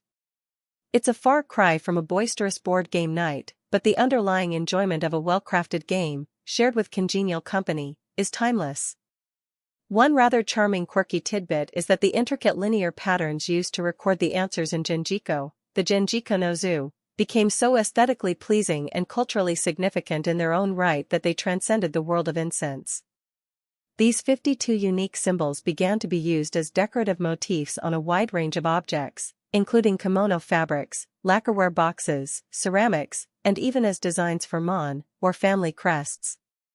To incorporate a genjiko pattern into one's belongings was a subtle way of signaling one's cultural sophistication and appreciation for the refined arts.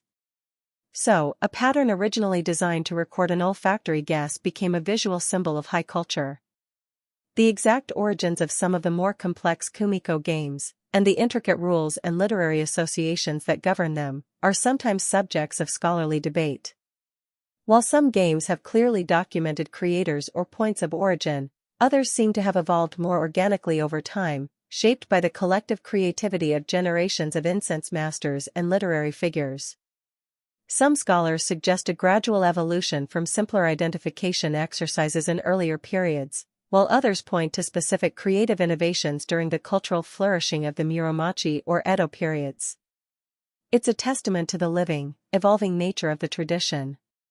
So, as you imagine yourself participating in a kumiko, carefully listening to each anonymous fragrance, pondering its connection to a line from The Tale of Genji or a classic poem about autumn moons, you are engaging in an art form that beautifully melds sensory perception, intellectual acuity, literary knowledge, and social grace.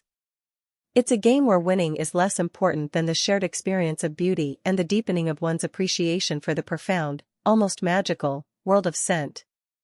The Incense Master, your calm and knowledgeable guide, ensures that this elegant game unfolds with perfect tranquility, allowing each participant to fully savor its subtle delights, and perhaps, to leave with a new poem in their heart, or a new appreciation for an ancient story, all sparked by a fleeting, fragrant whisper.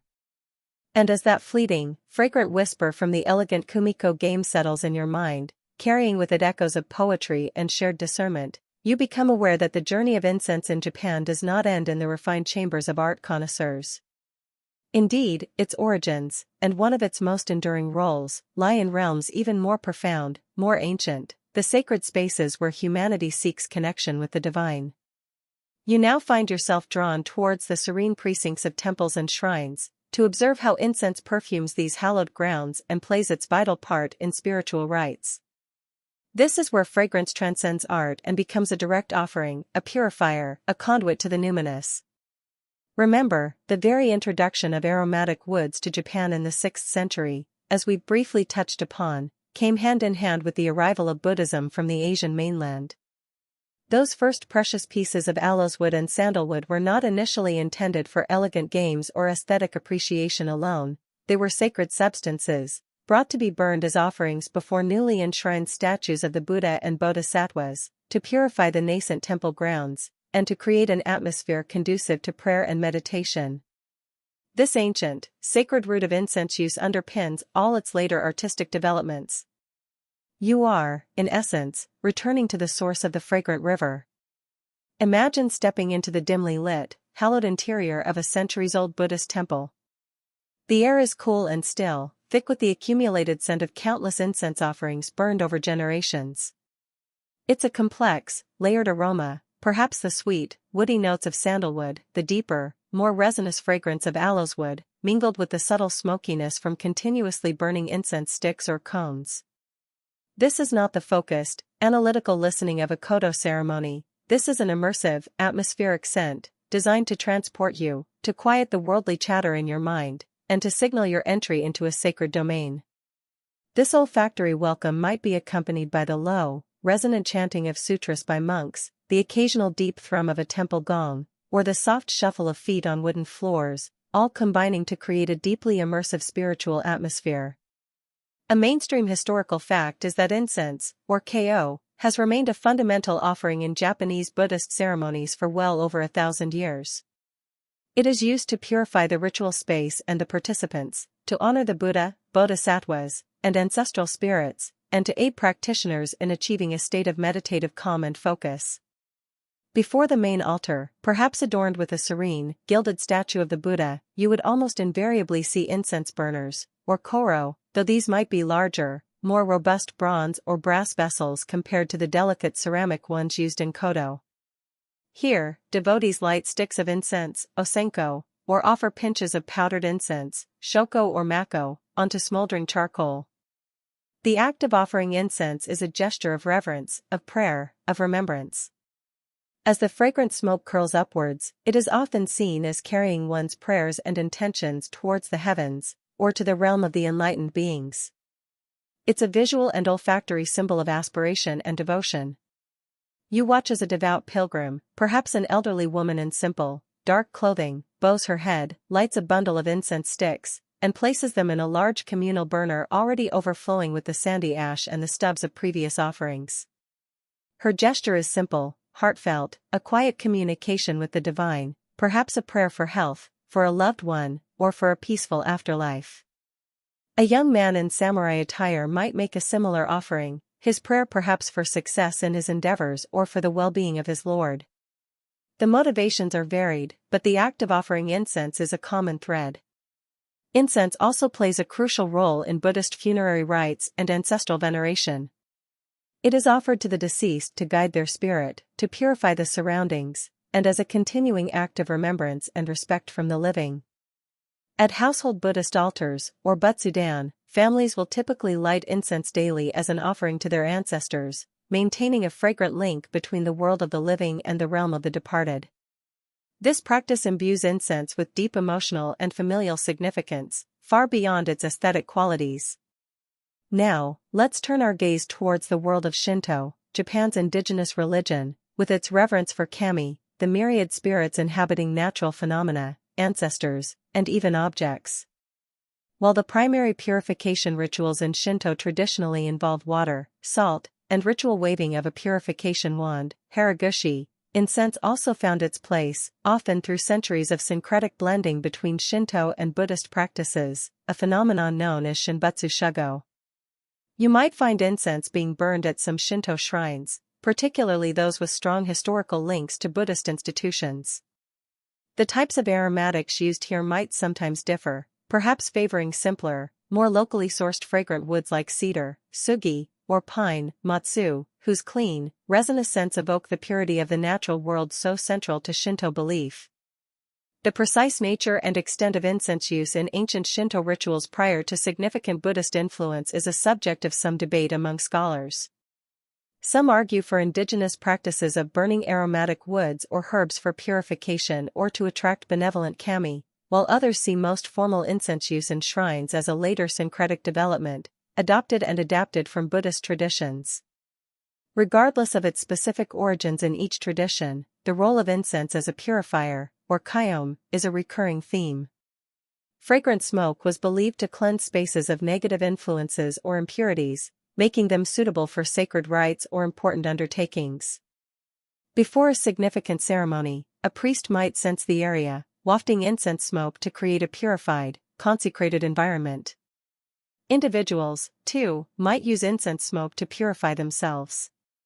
This idea of olfactory purification, of using scent to create a sense of cleanliness and spiritual readiness, is a powerful one. It's almost as if the fragrance itself can wash away the mundane and prepare the soul for a sacred encounter. The symbolism of the rising smoke is also potent and universal. As it ascends, seemingly dissolving into the air, it represents transience, the impermanent nature of all things, a core Buddhist concept. Yet, it also symbolizes a connection, a bridge between the earthly realm and the spiritual. The prayers, the hopes, the reverence of the offerer are thought to be carried upwards on these fragrant plumes. There's a beauty in this imagery, a sense of a message being gently delivered to an unseen world. You watch the smoke and feel a sense of something intangible being communicated. What, then, was the incense master's connection to these sacred uses of incense? While the highly refined Kodo practices, with their focus on listening to individual rare woods and intricate games, were largely an aesthetic and intellectual pursuit of the elite, the incense masters, as connoisseurs and often purveyors of aromatic materials, would certainly have been deeply aware of the religious significance of these substances. They might have supplied high-quality sandalwood or aloes wood to prominent temples for special ceremonies. Their profound knowledge of aromatics could also have subtly influenced the types of incense blends used in religious contexts, even if the everyday temple incense was simpler and more robust. However, the primary role of the incense master in the Edo period was more centered on Kodo as a secular art of refinement, distinct from, though historically rooted in, the practices of temple priests.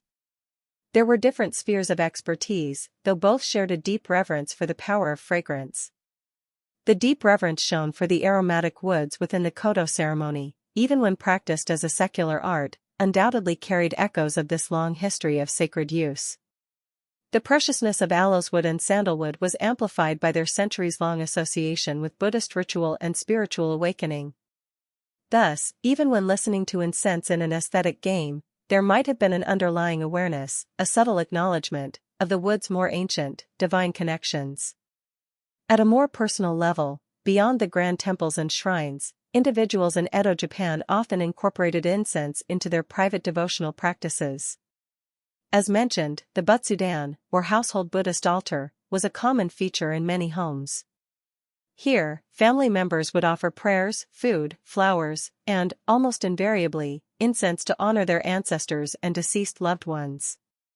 This daily ritual of lighting a stick of incense, watching its smoke curl upwards, and offering a moment of quiet remembrance, wove the fragrance deeply into the fabric of family life and personal spirituality. It was a small, calm craft of devotion, practiced by ordinary people. The fragrances themselves often became associated with the sacred. Sandalwood, with its sweet, enduring perfume, has long been a favorite in Buddhist temples across Asia, its scent almost synonymous with sacred spaces and meditative calm. Aloes wood, even in its less astronomically expensive grades, carried an aura of ancient sanctity and was prized for its ability to focus the mind. Certain blended incenses, Noriko, were specifically formulated for temple use, perhaps incorporating traditional medicinal herbs alongside the aromatic woods. Their recipes sometimes closely guarded secrets of particular monasteries or incense makers. You can imagine these distinct temple scents becoming instantly recognizable, capable of evoking a sense of peace and reverence the moment one stepped across the threshold. A particularly fascinating and quirky tidbit related to the sacred use of incense and the marking of time is the incense clock, known as a kadokiai or Jacobin. These intricate devices, sometimes used in Buddhist temples or by scholars, involved a long, meandering trail of powdered incense laid out in a carefully designed pattern within a special tray or box. The incense would be lit at one end and would burn slowly and evenly along the preset path, effectively measuring the passage of time.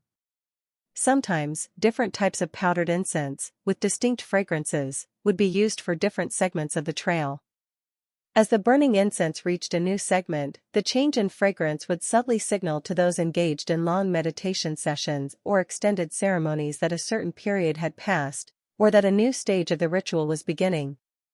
It's a wonderfully poetic way to mark time, not with the harsh ticking of a mechanical clock, but with a gentle, evolving wave of scent.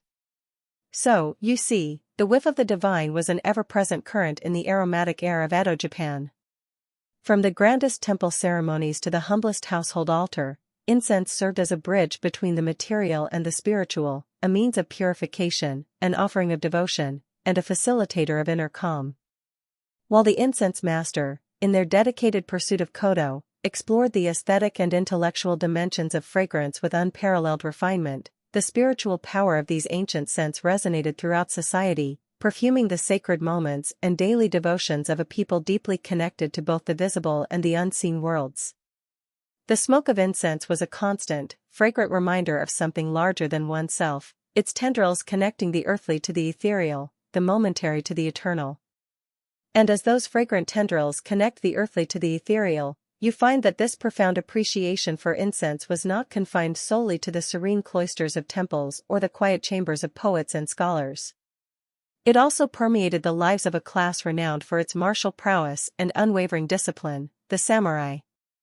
It might seem a paradox at first, the stoic warrior, dedicated to the way of the sword, also finding solace and refinement in the delicate art of listening to scent. But as you delve deeper, you discover that for the samurai of Edo Japan, incense, and the way of Kodo, were often integral to their disciplined existence, a fragrant counterpoint to their warrior code. To understand this connection, you must first recall the ethos of the samurai, often encapsulated in the concept of Bushido, the way of the warrior. This code, though evolving over centuries and perhaps romanticized in later periods, emphasized virtues such as loyalty, courage, honor, self-discipline, and a profound preparedness for death. But alongside these martial ideals, particularly during the long peace of the Edo period, there was also a strong emphasis on cultural refinement, on the cultivation of the mind and spirit through engagement with the arts. A true samurai was expected to be not just a skilled fighter, but also a person of learning and aesthetic sensibility. You were to be as adept with a brush or an incense tool as with a blade. One of the most direct and practical uses of incense by samurai, particularly in earlier, more turbulent times, was for purification and mental preparation, especially before battle. It was a common practice for warriors to perfume their helmets and armor with incense. This wasn't merely for a pleasant smell, though that might have been a small comfort. The act itself was a ritual, a way of calming the mind, focusing the spirit, and preparing for the intensity of combat. There's a rather grimly practical, and quite quirky, tidbit associated with this practice. Some samurai reportedly did this with the thought that if they were to fall in battle and their head was taken as a trophy, a common occurrence, it would at least present a dignified and fragrant offering to their vanquisher. It's a stark reminder of the samurai's constant awareness of mortality, and their desire to meet even death with a certain composure and, well, a good scent. Beyond the battlefield, incense could also be used to create a specific mental state before important meetings, official duties, or even before engaging in other artistic pursuits like calligraphy or painting. The act of preparing and listening to incense could clear the mind of distractions and promote a sense of calm authority and focused intent. Incense was also used by samurai in their practice of Zen meditation, which many warriors embraced for its emphasis on mental discipline, clarity, and the ability to remain calm under pressure. The gentle, purifying aroma of sandalwood or aloes wood could help to create a conducive atmosphere for zazen, seated meditation, aiding in the quieting of the mind and the attainment of a focused, centered state. You can imagine a samurai, after rigorous martial training, sitting in quiet meditation, the subtle scent of incense helping to soothe his spirit and sharpen his inner vision. With the onset of the peaceful Edo period, the role of the samurai in society began to shift.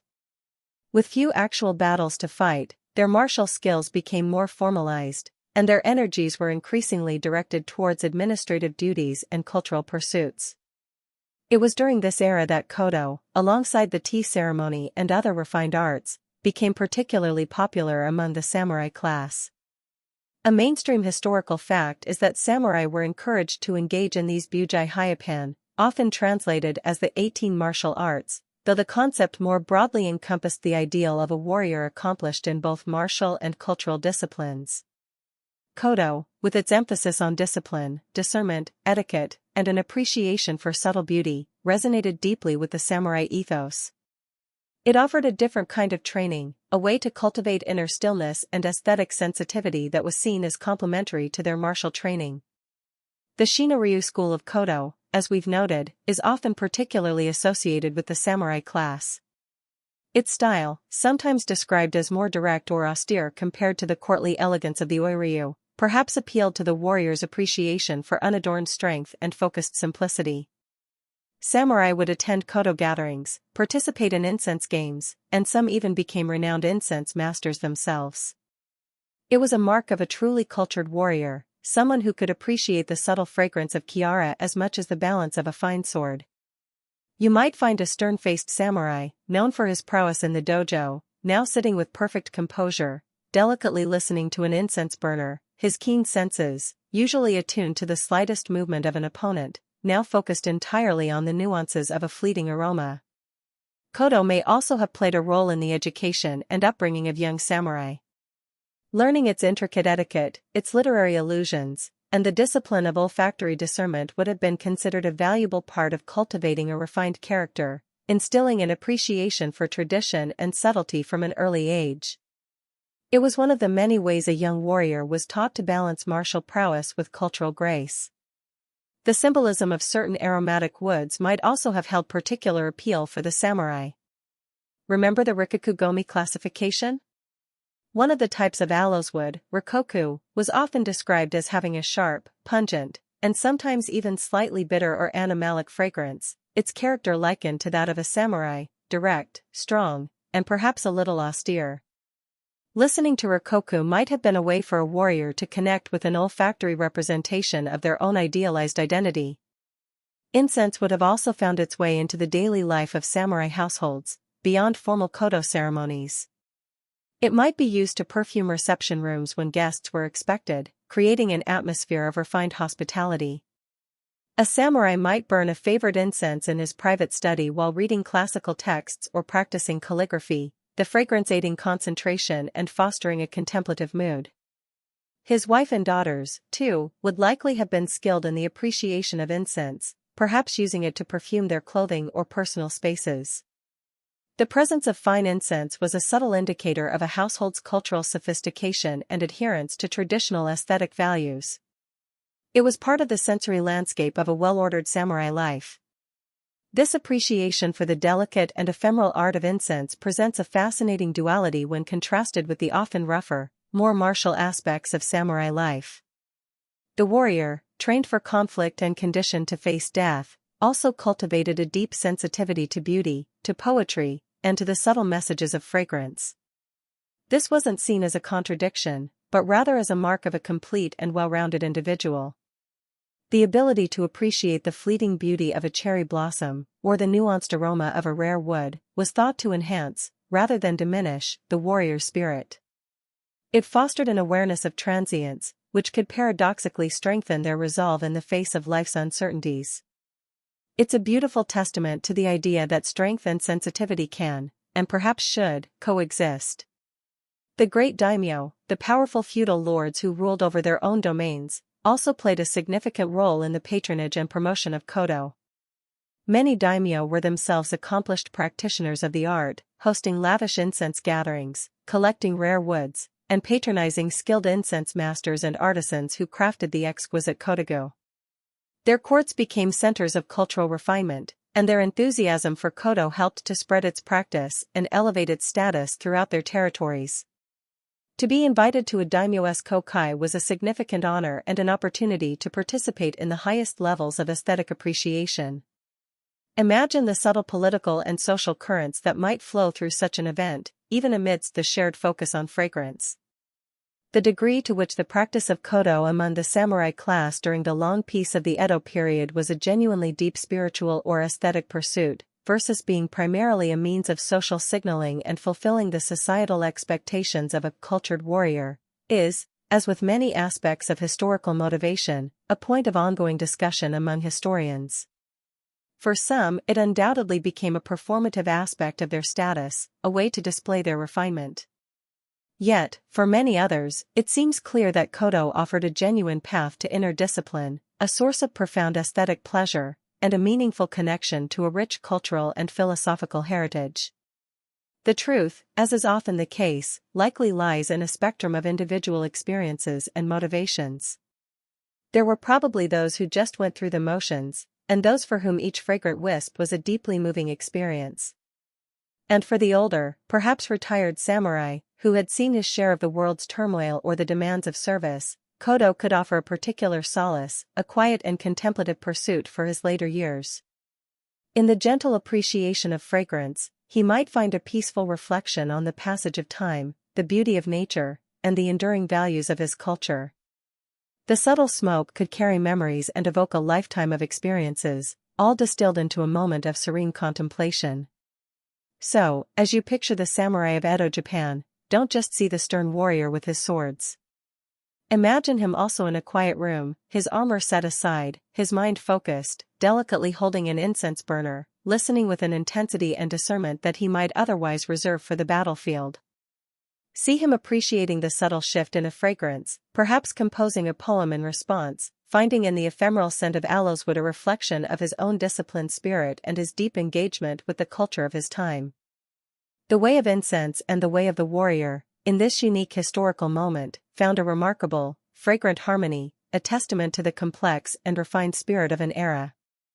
And as you appreciate this fragrant harmony cultivated by the samurai, embodying the complex and refined spirit of their era, your gaze now shifts to another equally dynamic, though officially less exalted, segment of Edo society, the rising merchant class, the kanin.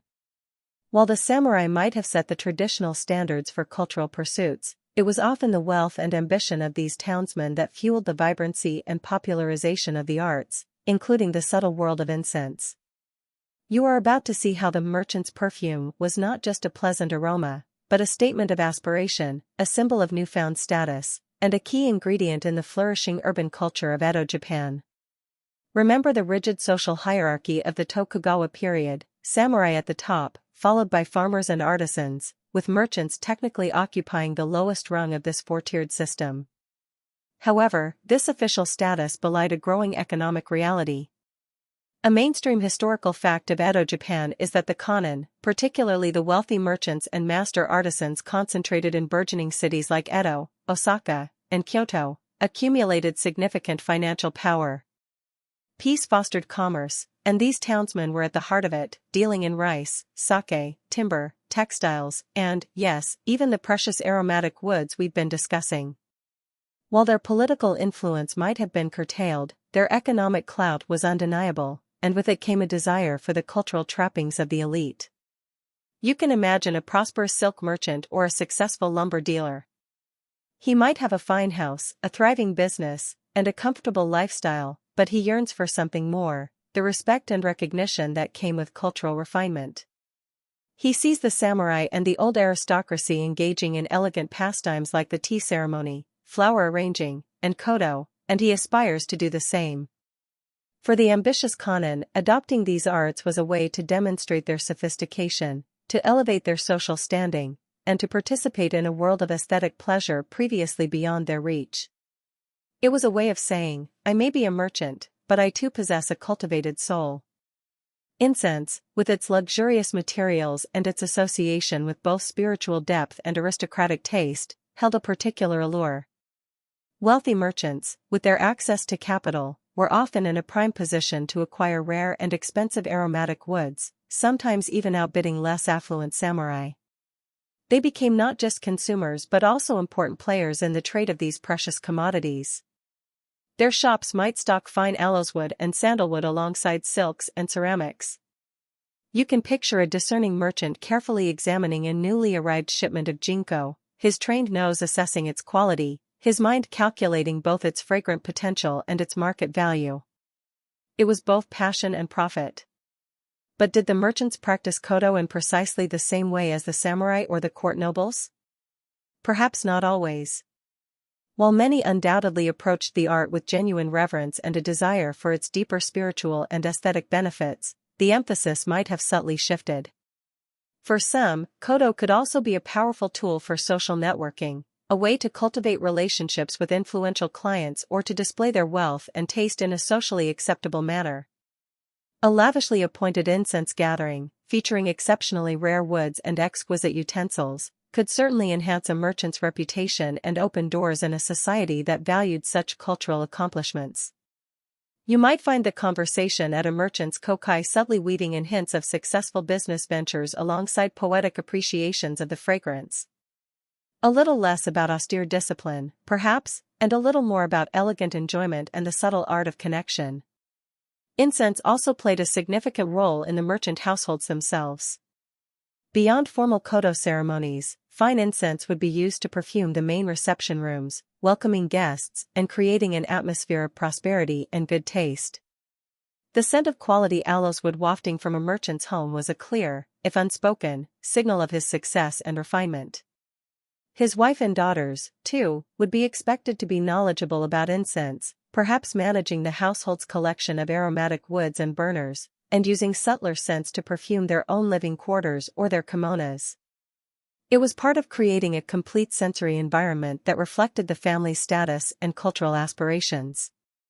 For instance, a proprietor of a high-end silk shop might burn a subtle, elegant incense to create a luxurious ambience for his wealthy clientele, the fragrance subtly enhancing the perceived value of his wares. A teahouse owner, catering to discerning guests, would certainly use carefully chosen incense to contribute to the overall harmony and tranquility of the space, understanding that every sensory detail mattered. Imagine the subtle pride of a merchant's wife presenting a guest with a perfectly prepared incense burner, the fragrance a testament to her own cultivated taste. The vibrant floating world, the ukiyo, which we touched upon earlier, was very much the domain of the Kanin, both as patrons and participants. And incense was an essential atmospheric element here. In the elegant teahouses where geishas entertained, the air would be subtly scented with high-quality incense, chosen to create an alluring and sophisticated mood. Restaurants and inns patronized by wealthy merchants would likewise use incense to welcome their clientele and to mask less pleasant city odors.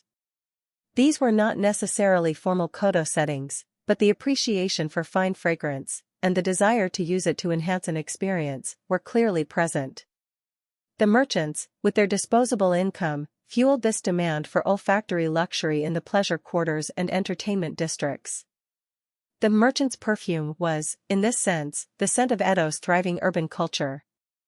The Iki aesthetic, that particular brand of understated, urbane chic so valued by the Edo Kanen, found a perfect expression in Kodo. Iki was about being sophisticated without being ostentatious, about knowing quality and appreciating subtlety.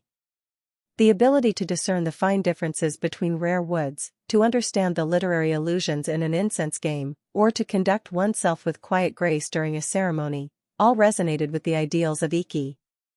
It was a way of demonstrating a refined inner life, not just outward wealth. It's also plausible that the growing demand from the affluent merchant class spurred innovation and diversification in incense products. While the connoisseurs focused on rare, whole woods for Kodo, there was likely an expanding market for more accessible, though still high-quality, forms of incense for daily use or for less formal enjoyment. This could include finer grades of incense sticks, senko, and cones, beautifully crafted incense sachets, nioi bukuro, to perfume clothing or carry on one's person, and perhaps new blends of nariko, kneaded incense, that appealed to the fashionable tastes of the townsmen. The incense masters and merchants who supplied these goods would have been keen to cater to this lucrative market. You can imagine shops specializing in incense, their interiors fragrant with 100 different aromas, offering a dazzling array of choices for the discerning urban customer.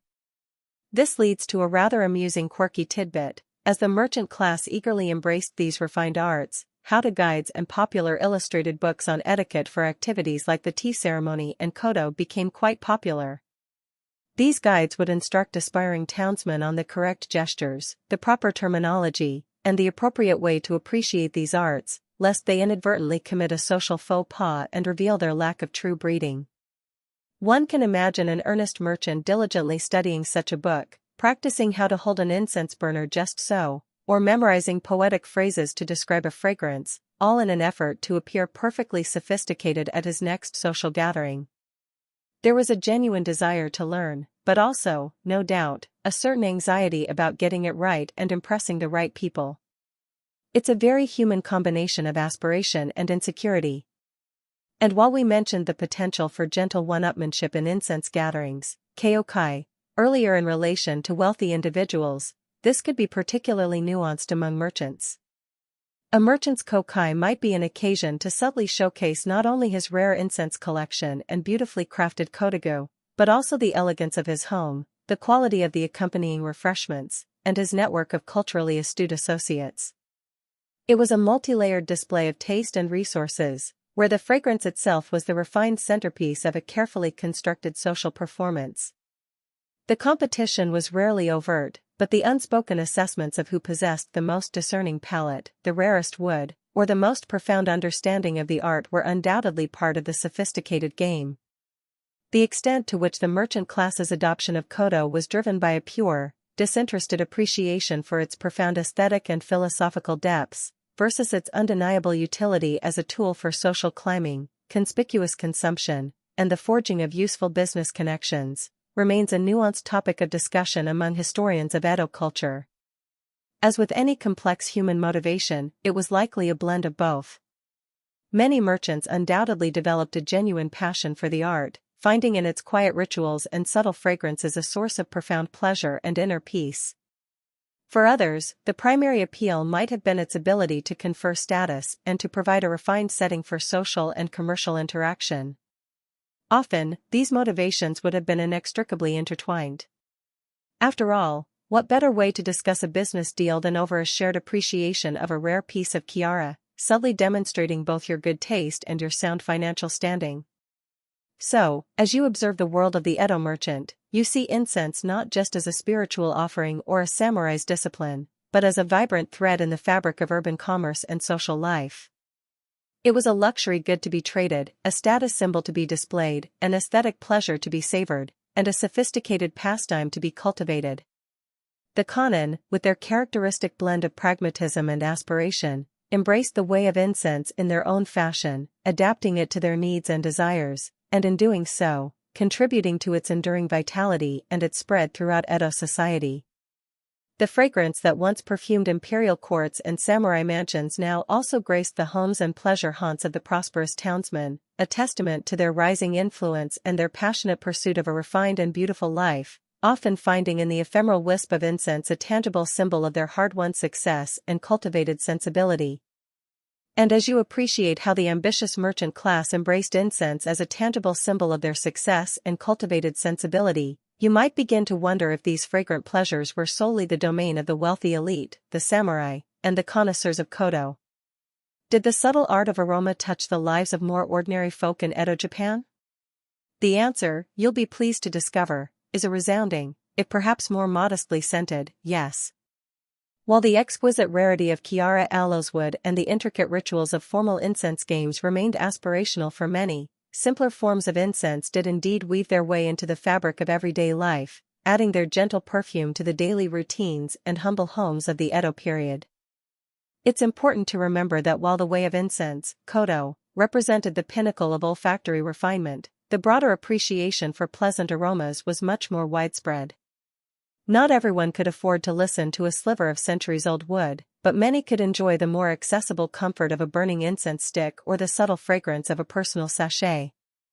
You are now moving from the hushed, tatami-matted rooms of formal ceremony into the more bustling, everyday spaces where ordinary people lived and worked. The most common forms of incense for daily use were undoubtedly incense sticks, or senko, and incense cones. A mainstream historical fact of the Edo period is that the production of these more affordable incense products increased significantly. This made pleasant fragrances more accessible to a wider segment of the population, not just for explicitly religious offerings in temples or at household altars, but also for creating a more agreeable atmosphere within the home. These sticks and cones were typically made from powdered sandalwood, cedarwood, or other fragrant barks and herbs like camphor, cassia, clove, and star anise, all bound together with a neutral combustible powder called Mon-ko, from the bark of the matchless thunbergy tree, and a little water, then extruded or molded and dried. You can imagine shops, perhaps smaller and less grand than the establishments selling rare kaboku, displaying an array of these everyday incenses, their scents mingling invitingly in the street. In a typical Edo home, perhaps that of an artisan, a shopkeeper, or even a relatively prosperous farmer, burning a stick of incense could serve several purposes. It could freshen a room, especially in a crowded city where living spaces might be small and ventilation not always ideal. It could help to mask less pleasant household odors, the smell of cooking, dampness, or the general effluvia of daily life before modern sanitation. More positively, it could simply create a pleasant, calming ambience, a small touch of everyday luxury or comfort. You might picture a housewife, after her morning chores, lighting a stick of sandalwood incense in the main room, its gentle smoke curling upwards, adding a touch of serenity to the domestic scene. It's a far simpler gesture than a formal kodo presentation, but it springs from that same human desire for a pleasing olfactory environment. The visual aspect of this simple act also held its own quiet charm. The delicate plume of blue-gray smoke rising in a still room, slowly unfurling and dissipating, could be a meditative sight in itself, a visual representation of transience. The glowing tip of the incense stick, a tiny point of warmth and light, and the way the ash would gently fall, all contributed to this small, everyday ritual of peace. This use of incense extended to places of business as well. We've seen how wealthy merchants might perfume their establishments, but even smaller shopkeepers understood the value of a welcoming aroma. A bookseller might burn a subtle, scholarly scent to create a contemplative atmosphere for his patrons.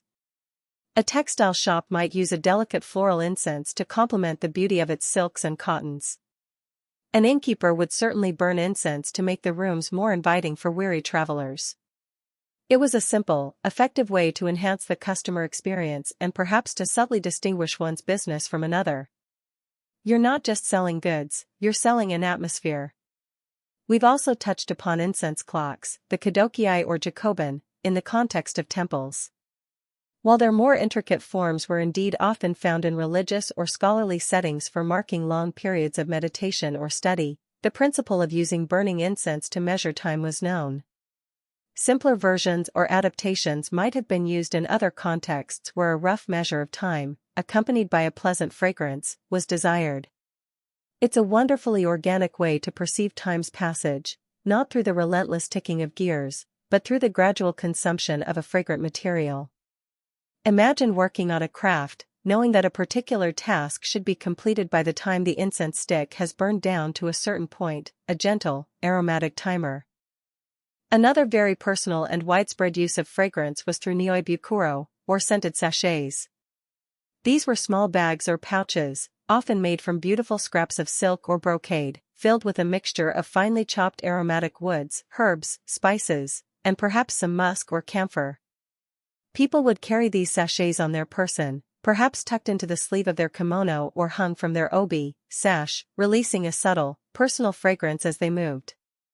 They were also placed in chests of drawers or kimono cabinets to perfume clothing and linens, ensuring that one's garments always carried a delicate, pleasing scent. This was your personal, portable perfume, a subtle signature that was uniquely your own.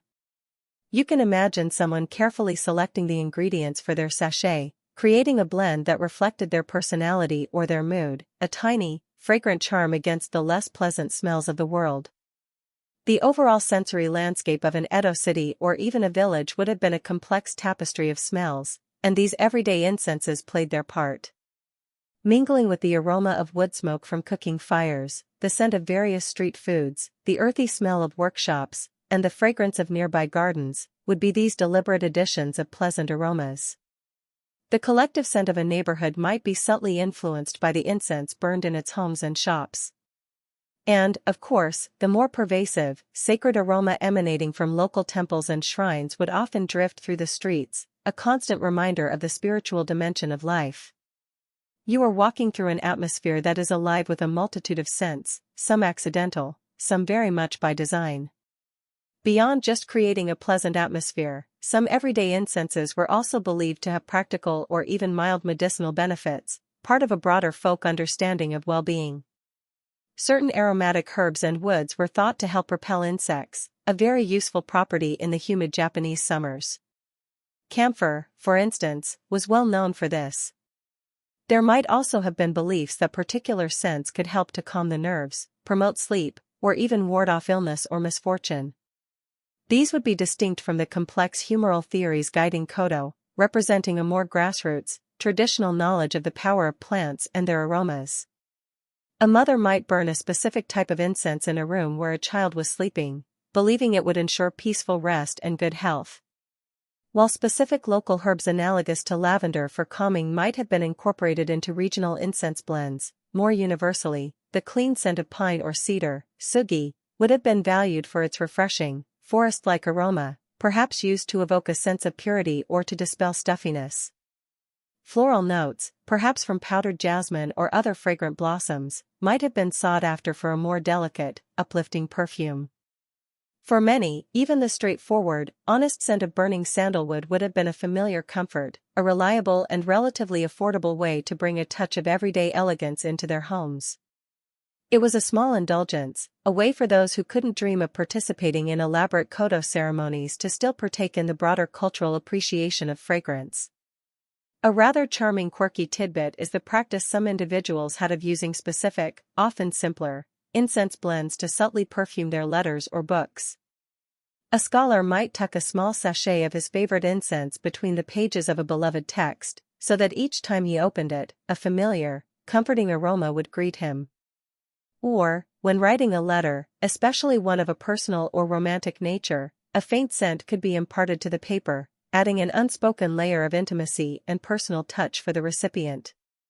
Imagine receiving a letter, and before you even read the words, a delicate fragrance hints at the sender's identity or sentiment. It's a beautifully subtle form of communication. The precise extent to which the average Edo commoner, say, a farmer on a rare visit to the city, or a lower-ranking artisan struggling to make ends meet, regularly used incense for purely ambient, non-religious purposes within their own limited living spaces, versus its more aspirational or occasional use, is difficult to quantify precisely from historical records. Such records naturally tend to focus more on the practices of the elite, the literate, or the urban population. However, the increasing availability and affordability of basic incense sticks and cones suggest a broadening reach. It's a matter of ongoing scholarly inquiry to reconstruct the full olfactory map of daily life across all social strata, but the evidence points to a world far more fragrant than one might initially assume. But what is clear is that the appreciation for pleasant smells, and the desire to incorporate them into daily life, was not solely confined to the rarefied world of koto masters and their wealthy patrons. The calm craft had its simpler, more democratic expressions. The act of lighting a single stick of incense could be a small ritual of its own, a moment of intentionality in an otherwise busy day, a way to bring a touch of beauty, tranquility, or freshness into one's personal environment. These everyday aromas, though perhaps lacking the profound complexity of Chiara, still contributed to a culture that was deeply attuned to the power and pleasure of scent, weaving a fragrant thread through the ordinary moments of Edo life, making the mundane a little more magical, one gentle aroma at a time. And as those gentle, everyday aromas weave their subtle magic through the mundane moments of Edo life, you begin to sense that fragrance, in this culture, possessed a power far beyond simple pleasantness or practical utility. It could speak a language of its own, a silent, evocative tongue capable of conveying nuanced emotions, literary allusions, and profound symbolic meanings. You are now invited to lean in closer still, to try and decipher this fragrant hidden language, to understand how a mere scent, under the guidance of an incense master, could become a vessel for poetry and a key to unlocking deeper layers of cultural understanding. In the refined world of koto, incense was rarely just incense. It was a signifier, a carrier of associations, a fragrant trigger for memory and imagination. This was particularly true in its deep and intricate connection to classical Japanese literature and poetry.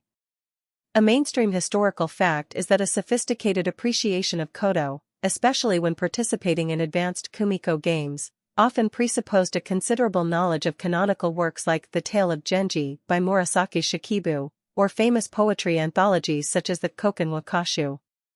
The themes of incense games, the names given to specific prized woods or incense blends, and even the way responses were sometimes articulated, were frequently drawn directly from these literary touchstones.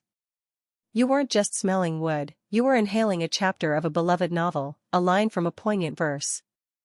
Remember the Genjiko game we discussed, where answers were represented by patterns corresponding to chapters of The Tale of Genji? This is a prime example. Each of those 52 patterns, and by extension the combination of scents that led to it, became imbued with the emotional atmosphere, the characters, and the narrative events of that particular chapter. Listening to the incense became a way of re-experiencing the novel on an entirely new sensory level. A specific combination of fragrances might evoke the scent of uji in autumn, or the subtle perfume worn by a particular court lady, or the melancholy mood of a poignant farewell scene. The incense master, in selecting and presenting these woods, was in a sense curating a literary experience through olfaction. We also touched upon the evocative, poetic names given to individual pieces of high-quality aloeswood. Names like First Frost on a Paulownia Leaf, Voice of the Cuckoo, Distant Mountain Temple Bell, or Sleeve of a Returning Traveler were not just pretty labels. They were carefully chosen to capture the essence of the wood's unique fragrance and to guide the listener's imagination. When you were presented with a wood named First Frost, you were invited to listen for a scent that was perhaps cool, crisp, slightly sharp, and carried a hint of autumnal melancholy. The name itself became a poetic lens through which the fragrance was perceived and interpreted. It transformed the wood from a mere botanical specimen into a piece of living poetry, each wisp of its smoke painting a scene or evoking a specific feeling. The naming of a particularly exceptional piece of aloeswood was a significant event, often undertaken by a renowned incense master, a high-ranking noble, or a respected literary figure. The name would be carefully chosen to reflect the wood's most salient olfactory characteristics, its visual appearance, or perhaps a story associated with its discovery or acquisition. Once named, the wood carried that identity, and its fragrance would forever be linked to the imagery and emotion evoked by its poetic appellation. You can imagine the quiet satisfaction of an incense master successfully identifying such a named piece, not just by its raw scent, but by its perfect alignment with its poetic descriptor. The changing seasons, so central to Japanese aesthetics and poetry, also found their fragrant expression in koto. Certain scents became strongly associated with particular times of the year. Spring might be evoked by lighter, fresher, perhaps slightly floral or green notes in an incense blend, or by woods whose names suggested new growth and awakening. Summer could be represented by cooler, more invigorating fragrances, or scents reminiscent of lush foliage or summer rain. Autumn, with its melancholy beauty and rich colors, might inspire the use of deeper, more resinous or spicy woods, perhaps with names alluding to falling leaves or the cries of migrating birds. And winter could be suggested by warm, comforting, and perhaps slightly austere or clear scents, like pine, or those that spoke of stillness and snow. The incense master would often select woods and design koto gatherings to harmonize with the current season, or to evoke the feeling of a specific season tied to a literary theme. The fragrant smoke became a way of attuning oneself to the subtle rhythms of nature and the cyclical passage of time. Beyond literary and seasonal allusions, different fragrances were also believed to possess the power to evoke specific moods and emotional states. A calming, grounding scent like sandalwood might be used to foster tranquility and focus during meditation or quiet contemplation. A brighter, more uplifting fragrance could be chosen to create a sense of joy or celebration. Some complex aloes woods, with their interplay of bitter, sweet, and spicy notes, might evoke a sense of profound depth, introspection, or even a touch of elegant melancholy, that uniquely Japanese appreciation for the poignant beauty of transience, mono no aware. The incense master, through their careful selection and presentation of scents, could subtly guide the emotional atmosphere of a gathering, creating a shared mood among the participants. It's like a conductor leading an orchestra, but using fragrance instead of sound to shape the emotional landscape. Even the exquisite incense utensils, the kotogu, could contribute to this symbolic language. The designs etched or painted onto an incense burner, a kogo, incense container, or a tray might feature motifs drawn from nature, cherry blossoms, bamboo, cranes, turtles, each carrying its own layers of symbolic meaning related to seasons, virtues, or auspicious occasions. A koro shaped like a sleeping cat might be chosen for a relaxed, informal gathering, while one with a more formal, classical design would be appropriate for a solemn ceremony. The visual symbolism of the tools thus complemented and reinforced the fragrant messages of the incense itself. You're surrounded by a carefully curated world of meaning, where every object, every scent, speaks. While The Tale of Genji is perhaps the most famous literary work associated with koto, many other classics of Japanese and Chinese poetry and prose also provided inspiration. Verses from the Manyoshu, Japan's oldest poetry anthology, or the Koken Wakashu, with their refined seasonal imagery and poignant reflections on love and transience, frequently found their way into the themes of kumiko. Tales of famous poets, legendary hermits, or historical events could all be translated into fragrant narratives through the careful selection and sequencing of incense. The ability to recognize these allusions, to understand the subtle connections between a scent and a particular verse or story, was a mark of deep cultural immersion. This brings to mind the Japanese aesthetic concept of meitate, which involves seeing one thing as an allusion to another, often layering multiple meanings onto a single object or scene. In koto, a particular fragrance might be seen as representing not just itself, but also, for example, the sleeve of a court lady from a Heian-era tale, or the mist on a distant mountain described in a Tang dynasty poem. The incense master and the participants engaged in a sophisticated play of illusion and imagination, where the scent became a gateway to these other cultural realms. It was an intellectual game as much as a sensory one. The role of the incense master in deciphering and conveying these fragrant hidden meanings was paramount. They were not just technicians skilled in handling wood and charcoal, they were learned connoisseurs, steeped in classical literature, poetry, and the subtle nuances of their art. They would often introduce a koto game or a specific incense wood with a short explanation of its literary theme, its poetic associations, or the story behind its name. They would guide the participants, not by telling them what to smell, but by providing a cultural and emotional context that enriched their individual experience of listening. Their commentary, often delivered with quiet grace and erudition, helped to bridge the gap between the purely sensory and the deeply symbolic. It was their skill that transformed a simple fragrance into a multi-layered cultural event. This reliance on subtlety, implication, and shared cultural understanding is very characteristic of traditional Japanese communication and aesthetics. In a society that often valued indirectness and unspoken understanding over blunt, explicit statements, Kodo offered a perfect medium for conveying complex ideas and emotions. A particular sequence of scents in a kumiko game, or the choice of a specific named wood, could communicate a message or an illusion that would be readily understood by other cultured participants, all without a single word needing to be spoken about the underlying meaning. It was a sophisticated, insider's language, a fragrant code shared among the refined. A rather delightful quirky tidbit that illustrates this idea of scent conveying meaning is the alleged practice in earlier courtly Heian society of lovers exchanging poems or messages that were perfumed with their own signature incense blends. The specific fragrance itself could act as a form of identification or convey a particular sentiment, a hopeful note, a lament, a reminder of a shared memory. While perhaps more romanticized than a daily occurrence, the idea that a scent could carry such personal and emotional weight underscores the deep cultural significance attached to fragrance long before the formalization of kodo in the Edo period. Imagine the thrill of receiving a scroll, and recognizing the sender simply by the unique, subtle perfume clinging to the paper. Sometimes, an entire kodo gathering would be structured around a single, complex poetic theme, with each different incense presented representing a different line, image, or emotional progression within the poem, effectively turning the olfactory experience into a collaborative, sensory reading of the verse.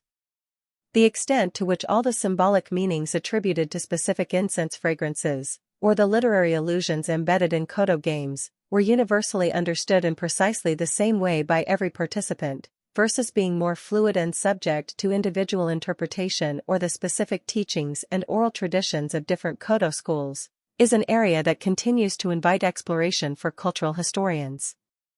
There was likely a core of shared knowledge among dedicated practitioners, but also room for personal resonance and imaginative flight. The beauty of kodo lay partly in this balance between established tradition and individual sensory experience. So, as you immerse yourself in the world of Edo Japan's incense masters, you come to see that their craft was not just about pleasant smells, it was about weaving a rich tapestry of meaning from fragrance, literature, and shared cultural memory. Each wisp of smoke carried not just aromatic molecules, but also stories, poems, and emotions. The listening to incense was an act of deciphering these hidden messages, of engaging in a silent, fragrant dialogue with centuries of art and tradition. The incense master was the key, the gentle interpreter who helped to unlock these fragrant hidden meanings for all who were willing to truly listen, transforming a simple breath of scented air into a profound cultural communion. And as you experience that profound cultural communion, where a simple breath of scented air unlocks layers of poetry and shared understanding, you might begin to sense an even deeper current running beneath the elegant surface of kodo, a philosophical resonance, a quiet spiritual discipline. This brings us to the often subtle, yet deeply influential, connection between the way of incense and the principles of Zen Buddhism. You are about to reflect on how Zen's aromatic art infused the calm craft of the incense master with a unique depth, transforming it from a mere pastime into a path for cultivating the mind and spirit. To truly appreciate this connection, you must first have a gentle understanding of Zen Buddhism itself, which found such fertile ground in Japan after its introduction from China. Zen, at its core, emphasizes direct experience over dogma, intuition over intellectualism, and the importance of mindfulness, of being fully present in the here and now. It teaches the concepts of impermanence, mujo, the idea that all things are constantly changing and fleeting, wabi-sabi, the appreciation of beauty in simplicity, imperfection, and naturalness, and the potential for enlightenment, or satori, through disciplined practice and the quieting of the ego-driven mind. You can already see how these ideas might find a natural echo in an art form centered on the ephemeral wisp of fragrant smoke. Zen's influence on Japanese culture has been profound, shaping not only religious thought but also aesthetics and various artistic disciplines. The ways we have mentioned, Chado, the way of tea, Kado, the way of flowers, Shodo, the way of calligraphy, and even various forms of Budo, martial ways, all bear the imprint of Zen. These arts are often seen not just as skills to be learned, but as practices for cultivating mindfulness, discipline, and an intuitive understanding of fundamental truths. Kodo, the way of incense, fits seamlessly into this family of Zen-influenced arts. A mainstream historical fact is that many early proponents and influential masters of kodo, as well as those who codified practices for the tea ceremony, were indeed Zen Buddhist monks or dedicated lay practitioners. Figures like the eccentric Zen monk Ikkyu Sojin, who is often associated with the 10 virtues of Ko, or Shino Sashin, the founder of the esteemed Shinryu school of Kodo, had strong Zen connections, infusing these artistic disciplines with Zen principles of mindfulness, simplicity, and the profound appreciation of the present moment. Consider the very act of listening to incense, Mon-ko, through a Zen lens. The intense focus required, the quieting of the internal chatter to perceive the most subtle nuances of fragrance, is in itself a form of meditation. It's an exercise in mindfulness, in bringing your entire awareness to a single, fleeting sensory experience. The goal, much like in Zazen, seated Zen meditation, is to achieve a state of calm, clear awareness, a mind that is present and receptive, free from the usual clutter of thoughts and judgments. That state of mushin, or no mind, which we touched upon earlier, where the ego recedes and one experiences things directly and intuitively, is a core Zen ideal, and Kodo provides a fragrant path towards it. You're not trying to think about the incense so much as to simply be with it. The state of mushin, or no mind, is particularly relevant here. When listening to incense, especially in a game like Jinjiko where identification is key, the ideal is not to engage in frantic mental calculation or anxious guessing. Rather, it's to allow the scent to register directly, for the recognition to arise spontaneously from a calm, uncluttered mind, a mind that has been trained through countless hours to simply perceive without excessive interference from the ego or intellect. The profound Zen concept of mujo, or impermanence, is beautifully and poignantly embodied in Kodo. The fragrant smoke rises, curls, disperses, and vanishes. The scent itself, however intense or complex, is ephemeral, lasting only for a short time before fading away. The precious wood chip is consumed, transformed by heat into ash and aroma. This constant flux, this reminder that nothing lasts forever, is not seen as a cause for sadness in Zen, but rather as a fundamental truth of existence. Kodo, by inviting you to appreciate this fleeting beauty, helps to cultivate an acceptance of impermanence and to find a profound sense of wonder in the transient. It's about cherishing the moment, precisely because it will not last. Each wisp of smoke is a tiny sermon on the nature of reality. The Zen appreciation of impermanence, so beautifully reflected in the fleeting smoke of incense, also resonated deeply with the samurai ethos, particularly their cultivated readiness for death. The understanding that life, like the fragrance, is transient, could foster a sense of detachment and courage. Appreciating the beauty of a momentary scent, knowing it will soon vanish, could be a subtle preparation for accepting the impermanence of all things, including one's own existence. The aesthetic of wabi-sabi, so closely associated with Zen and the tea ceremony, also finds expression in Kodo. Wabi speaks of rustic simplicity, quietness, and a freedom from worldly attachments. Sabi refers to the beauty or serenity that comes with age, when the life of the object and its impermanence are evident in its patina one or wear. In Kodo, this might be seen in the appreciation for a gnarled, weather-beaten piece of aloeswood, its value lying not in polished perfection but in its unique, naturally formed character. It could be seen in the understated elegance of the kodagu, the incense utensils, which often prioritize natural materials, subtle textures, and forms that are beautiful in their unpretentious simplicity. There's a rejection of ostentation, a preference for the authentic and the humble, even when dealing with materials as precious as Kiara. The truest beauty is found not in loud display, but in quiet resonance. Furthermore, the very simplicity of the core Kodo setup, a carefully prepared bed of ash, a glowing piece of charcoal, a tiny sliver of wood, reflects Zen's preference for the unadorned, the essential. There is no unnecessary complexity in the fundamental mechanism of releasing the fragrance. All the artistry and refinement are built upon this foundation of elemental simplicity, allowing the natural beauty of the wood's aroma to emerge with clarity and purity. It is a testament to finding the profound in the seemingly simple. Zen emphasizes direct experience and intuitive understanding over reliance on scriptures or intellectual reasoning. Kodo, too, is ultimately an experiential art. While knowledge of literature, history, and the classification of woods is important, the core of the practice lies in your own direct, sensory engagement with the fragrance. No amount of reading about aloes wood can substitute for the actual experience of listening to its scent. The master can guide you, can provide context, but the ultimate understanding, the aha moment of truly connecting with a fragrance, comes from within, through your own intuition and heightened awareness. It's a very personal, unmediated encounter. The master-disciple relationship, so crucial in Kodo for the transmission of knowledge and technique, also mirrors the importance of direct transmission in Zen, where teachings are often passed from mind to mind. The apprentice learns not just through formal instruction, but through years of observing the master, absorbing their way of being, their attitude, their spirit. Much is conveyed non-verbally, through example and shared practice. This emphasis on embodied learning, on absorbing the way through dedicated participation rather than just intellectual study, is a hallmark of Zen-influenced arts. You don't just learn Kodo, you gradually become Kodo. Even the seemingly rigid etiquette and prescribed forms of a Kodo ceremony can be understood through a Zen perspective. Far from being mere constraints, these established rituals, when practiced with mindfulness, can actually help to free the mind. By not having to think about what to do next, by allowing the body to move through the familiar patterns of the ceremony, the mind is liberated to focus entirely on the incense and the present moment.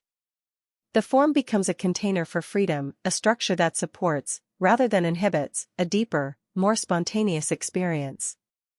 It's a discipline that paradoxically leads to a kind of effortless presence. And, of course, incense itself has a long history of use within Zen monasteries. It is burned during zazen sessions, the steady, subtle fragrance helping to create a calm and focused atmosphere, and sometimes, as with incense clocks, to mark the passage of time without the jarring interruption of a bell. It's used to purify the meditation hall and other sacred spaces. The simple act of offering incense is a gesture of respect and mindfulness. For Zen practitioners, the scent of incense can become deeply associated with the state of meditative awareness, a fragrant reminder of the path to inner peace. You can imagine a monk, deep in zazen, the subtle scent of sandalwood providing a gentle anchor for his awareness. One could even imagine a parallel between the Zen koan, those paradoxical riddles or stories used by masters to challenge a student's conventional thinking and provoke a flash of insight, and the experience of encountering a particularly enigmatic or complex fragrance in Kodo. A scent that defies easy classification, that seems to shift and change with each listening, might serve as a kind of olfactory koan. This is a more speculative thought, a quirky tidbit of connection, perhaps, but it speaks to the potential for Kodo to be a path of profound, nonverbal inquiry. It could push you beyond your usual categories of understanding, forcing you to engage with it on a more intuitive, non-conceptual level, perhaps leading to a small moment of an olfactory aha. Naturally, the precise degree to which all Edo period Kodo practitioners, particularly as the art became more popular among diverse social classes like the merchants, consciously adhered to or deeply understood these Zen philosophical underpinnings, versus enjoying it primarily as a refined aesthetic pursuit or a sophisticated social pastime, is a point that continues to be debated by cultural historians. For some, Zen was undoubtedly the very heart of their Kodo practice. For others, its influence might have been more indirect, absorbed through the general cultural atmosphere and the aesthetic principles embedded in the art form itself. And for some, it might have been simply a very lovely way to spend an afternoon, smelling beautiful things in good company. But even if not every participant was a Zen adept, the spirit of Zen, its emphasis on mindfulness, simplicity, the appreciation of the present moment, and the beauty of the ephemeral, undeniably permeated the world of Kodo. It shaped the tools, the etiquette, the way fragrances were appreciated, and the very ideal of the calm, composed, and discerning incense master. It helped to elevate the appreciation of scent from a mere sensory pleasure to a profound way, a path for cultivating not just a refined nose, but a refined and enlightened spirit. The aromatic art of Kodo, in its deepest expression, truly became Zen for the nose, inviting a mindful journey into the heart of fragrance. And as your mindful journey into the heart of fragrance reaches its crescendo, as the last wisp of imagined Chiara smoke dissolves into the quietude of your mind, you might find yourself wondering if this calm craft, this intricate way of incense so deeply woven into the fabric of Edo Japan, has itself faded like an ephemeral scent into the annals of history. Or does its subtle perfume, its profound wisdom, still linger in our modern world, a quiet legacy for a new era?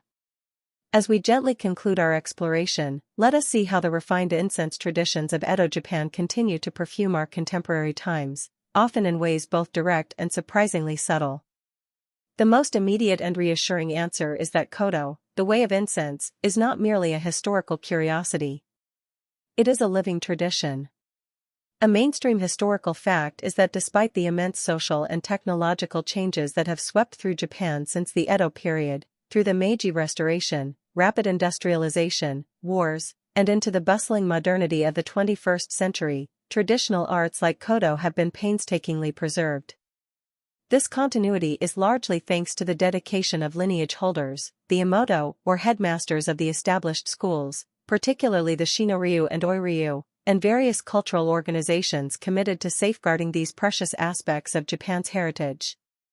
These schools continue to teach the classical forms, the intricate games, and the profound philosophy of incense appreciation, passing down knowledge from master to disciple, just as they have for centuries. You can, even today, find practitioners in Japan, and increasingly in small circles around the world, who dedicate themselves to this ancient and subtle art. Of course, the practice of Kodo in the modern world faces its own unique set of challenges and adaptations. The most significant of these is the increasing rarity and astronomical cost of the highest quality traditional aromatic woods, especially aloes wood. Overharvesting and habitat loss in their native Southeast Asian forests have led to many Aquilaria species being listed as endangered, with international trade in wild aloes wood now heavily restricted under CITES, the Convention on International Trade in Endangered Species of Wild Fauna and Flora.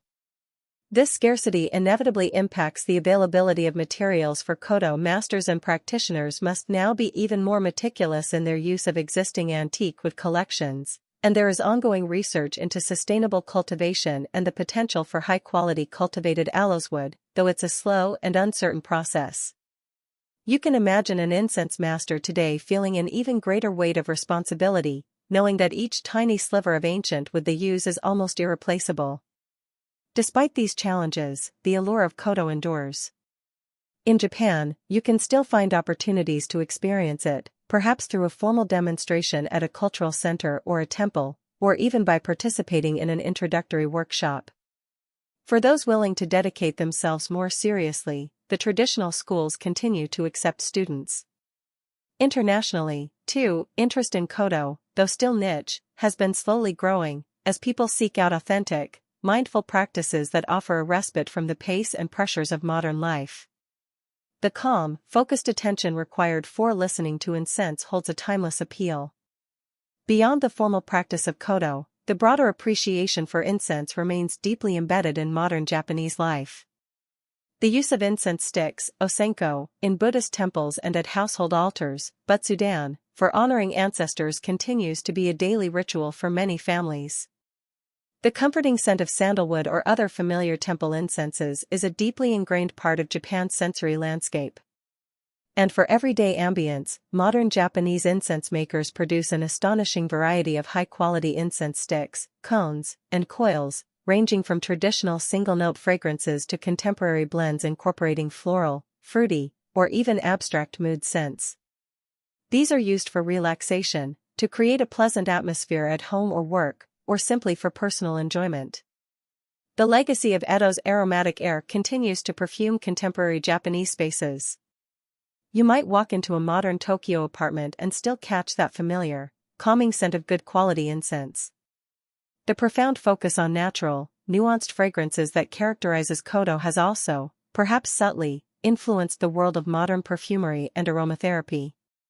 In recent years, there has been a significant rise in niche perfumery, a movement away from mass-market synthetic fragrances towards artisanal scents that often highlight rare, natural ingredients and complex olfactory profiles.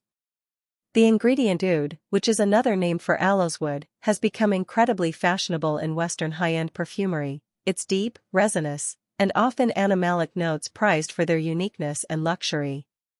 While the way oud is used in a modern perfume is very different from the Kodo practice of listening to a single heated chip, the underlying appreciation for the preciousness and complexity of this ancient wood certainly shares a common root. Similarly, the emphasis in aromatherapy on the power of natural scents to affect mood and well-being resonates with the traditional 10 virtues of Ko. The philosophical legacy of Kodo, deeply intertwined with Zen Buddhism, also continues to find relevance in our contemporary world. The emphasis on mindfulness, on being fully present in the moment, is something many people actively seek in an age of constant digital distraction. The Kodo practice of focused listening is, in essence, a profound exercise in mindfulness. The aesthetic principles of wabi-sabi, finding beauty in simplicity, imperfection, and transience, which are so beautifully expressed in Kodo, have gained international appreciation in fields ranging from design and architecture to personal lifestyle choices. The idea of cherishing the ephemeral, of finding depth and subtlety, offers a valuable counterpoint to a culture often obsessed with the new, the loud, and the disposable. The calm craft offers a quiet rebellion.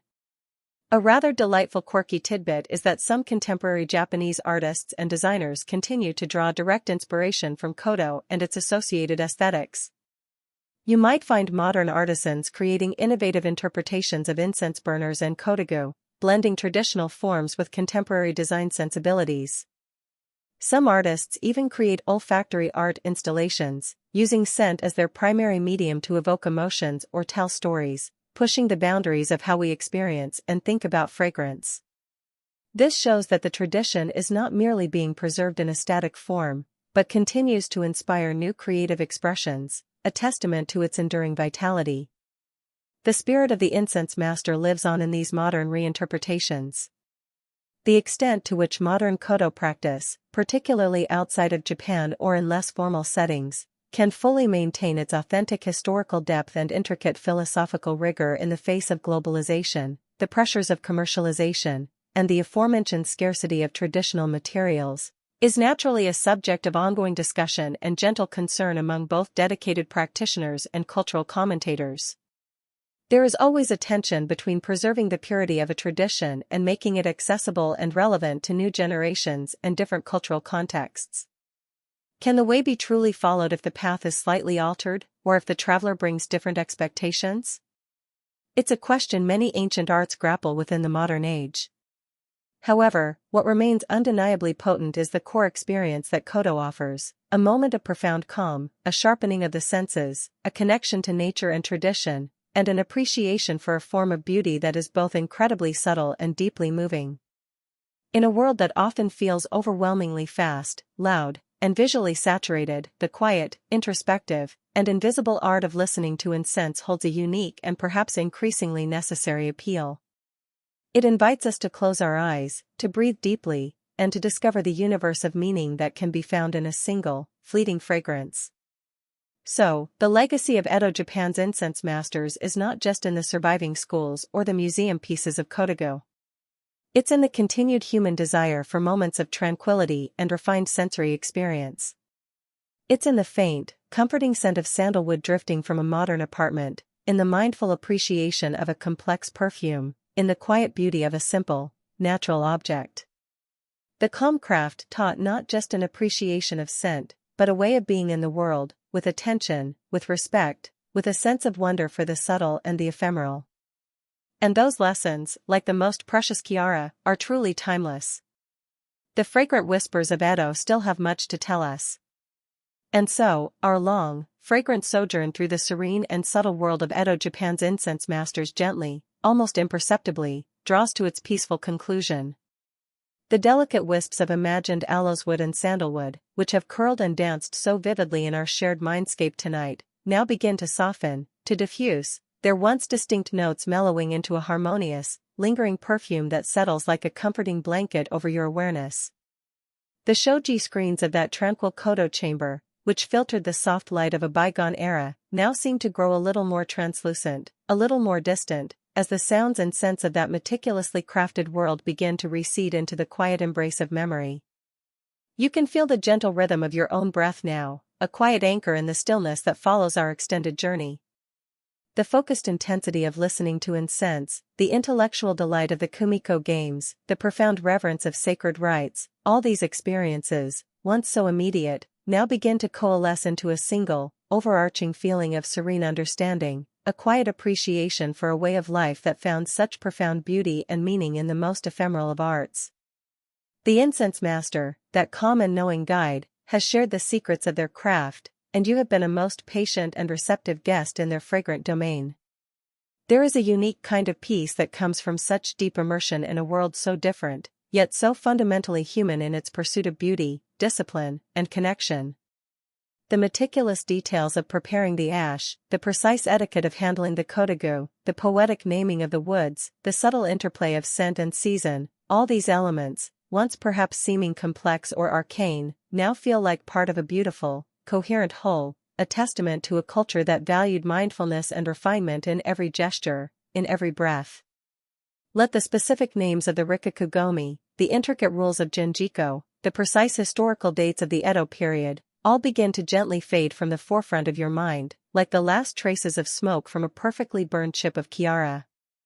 What remains is not the minutiae, but the essence, the profound respect for nature's gifts, the dedication to lifelong learning, the joy of shared aesthetic experience, and the deep, quiet satisfaction found in cultivating one's senses and one's spirit. These are the timeless qualities that resonate from the calm craft, qualities that can bring a touch of that Edo serenity into our own often frenetic lives. Allow yourself to carry with you just the feeling of that quiet room, the warmth of the koro in your cupped hands, the shared, respectful silence punctuated only by the softest of sounds, and the exquisite, almost otherworldly fragrance that speaks directly to the soul. These are the impressions that can soothe and comfort, that can serve as a gentle reminder of the beauty that exists in slowing down, in paying close attention, in finding the universe within the very small and the very fleeting. The incense master's greatest lesson, perhaps, is not about scent itself, but about the art of truly being present. As our narrative voice softens now, preparing to withdraw like the tide from a peaceful shore, let any remaining active thoughts dissolve into the gentle stillness. There are no more distinctions to be made, no more poetic allusions to decipher, only the simple, peaceful sensation of restfulness beginning to envelop you. The journey through Edo's aromatic air is complete.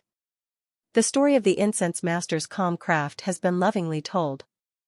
And now, all that is left is the quiet invitation to let go, to drift, to allow the lingering perfume of this shared experience to become a soft lullaby for your slumber. The world of fragrant whispers is now yours to hold in peaceful memory, as you prepare for sweet, untroubled dreams.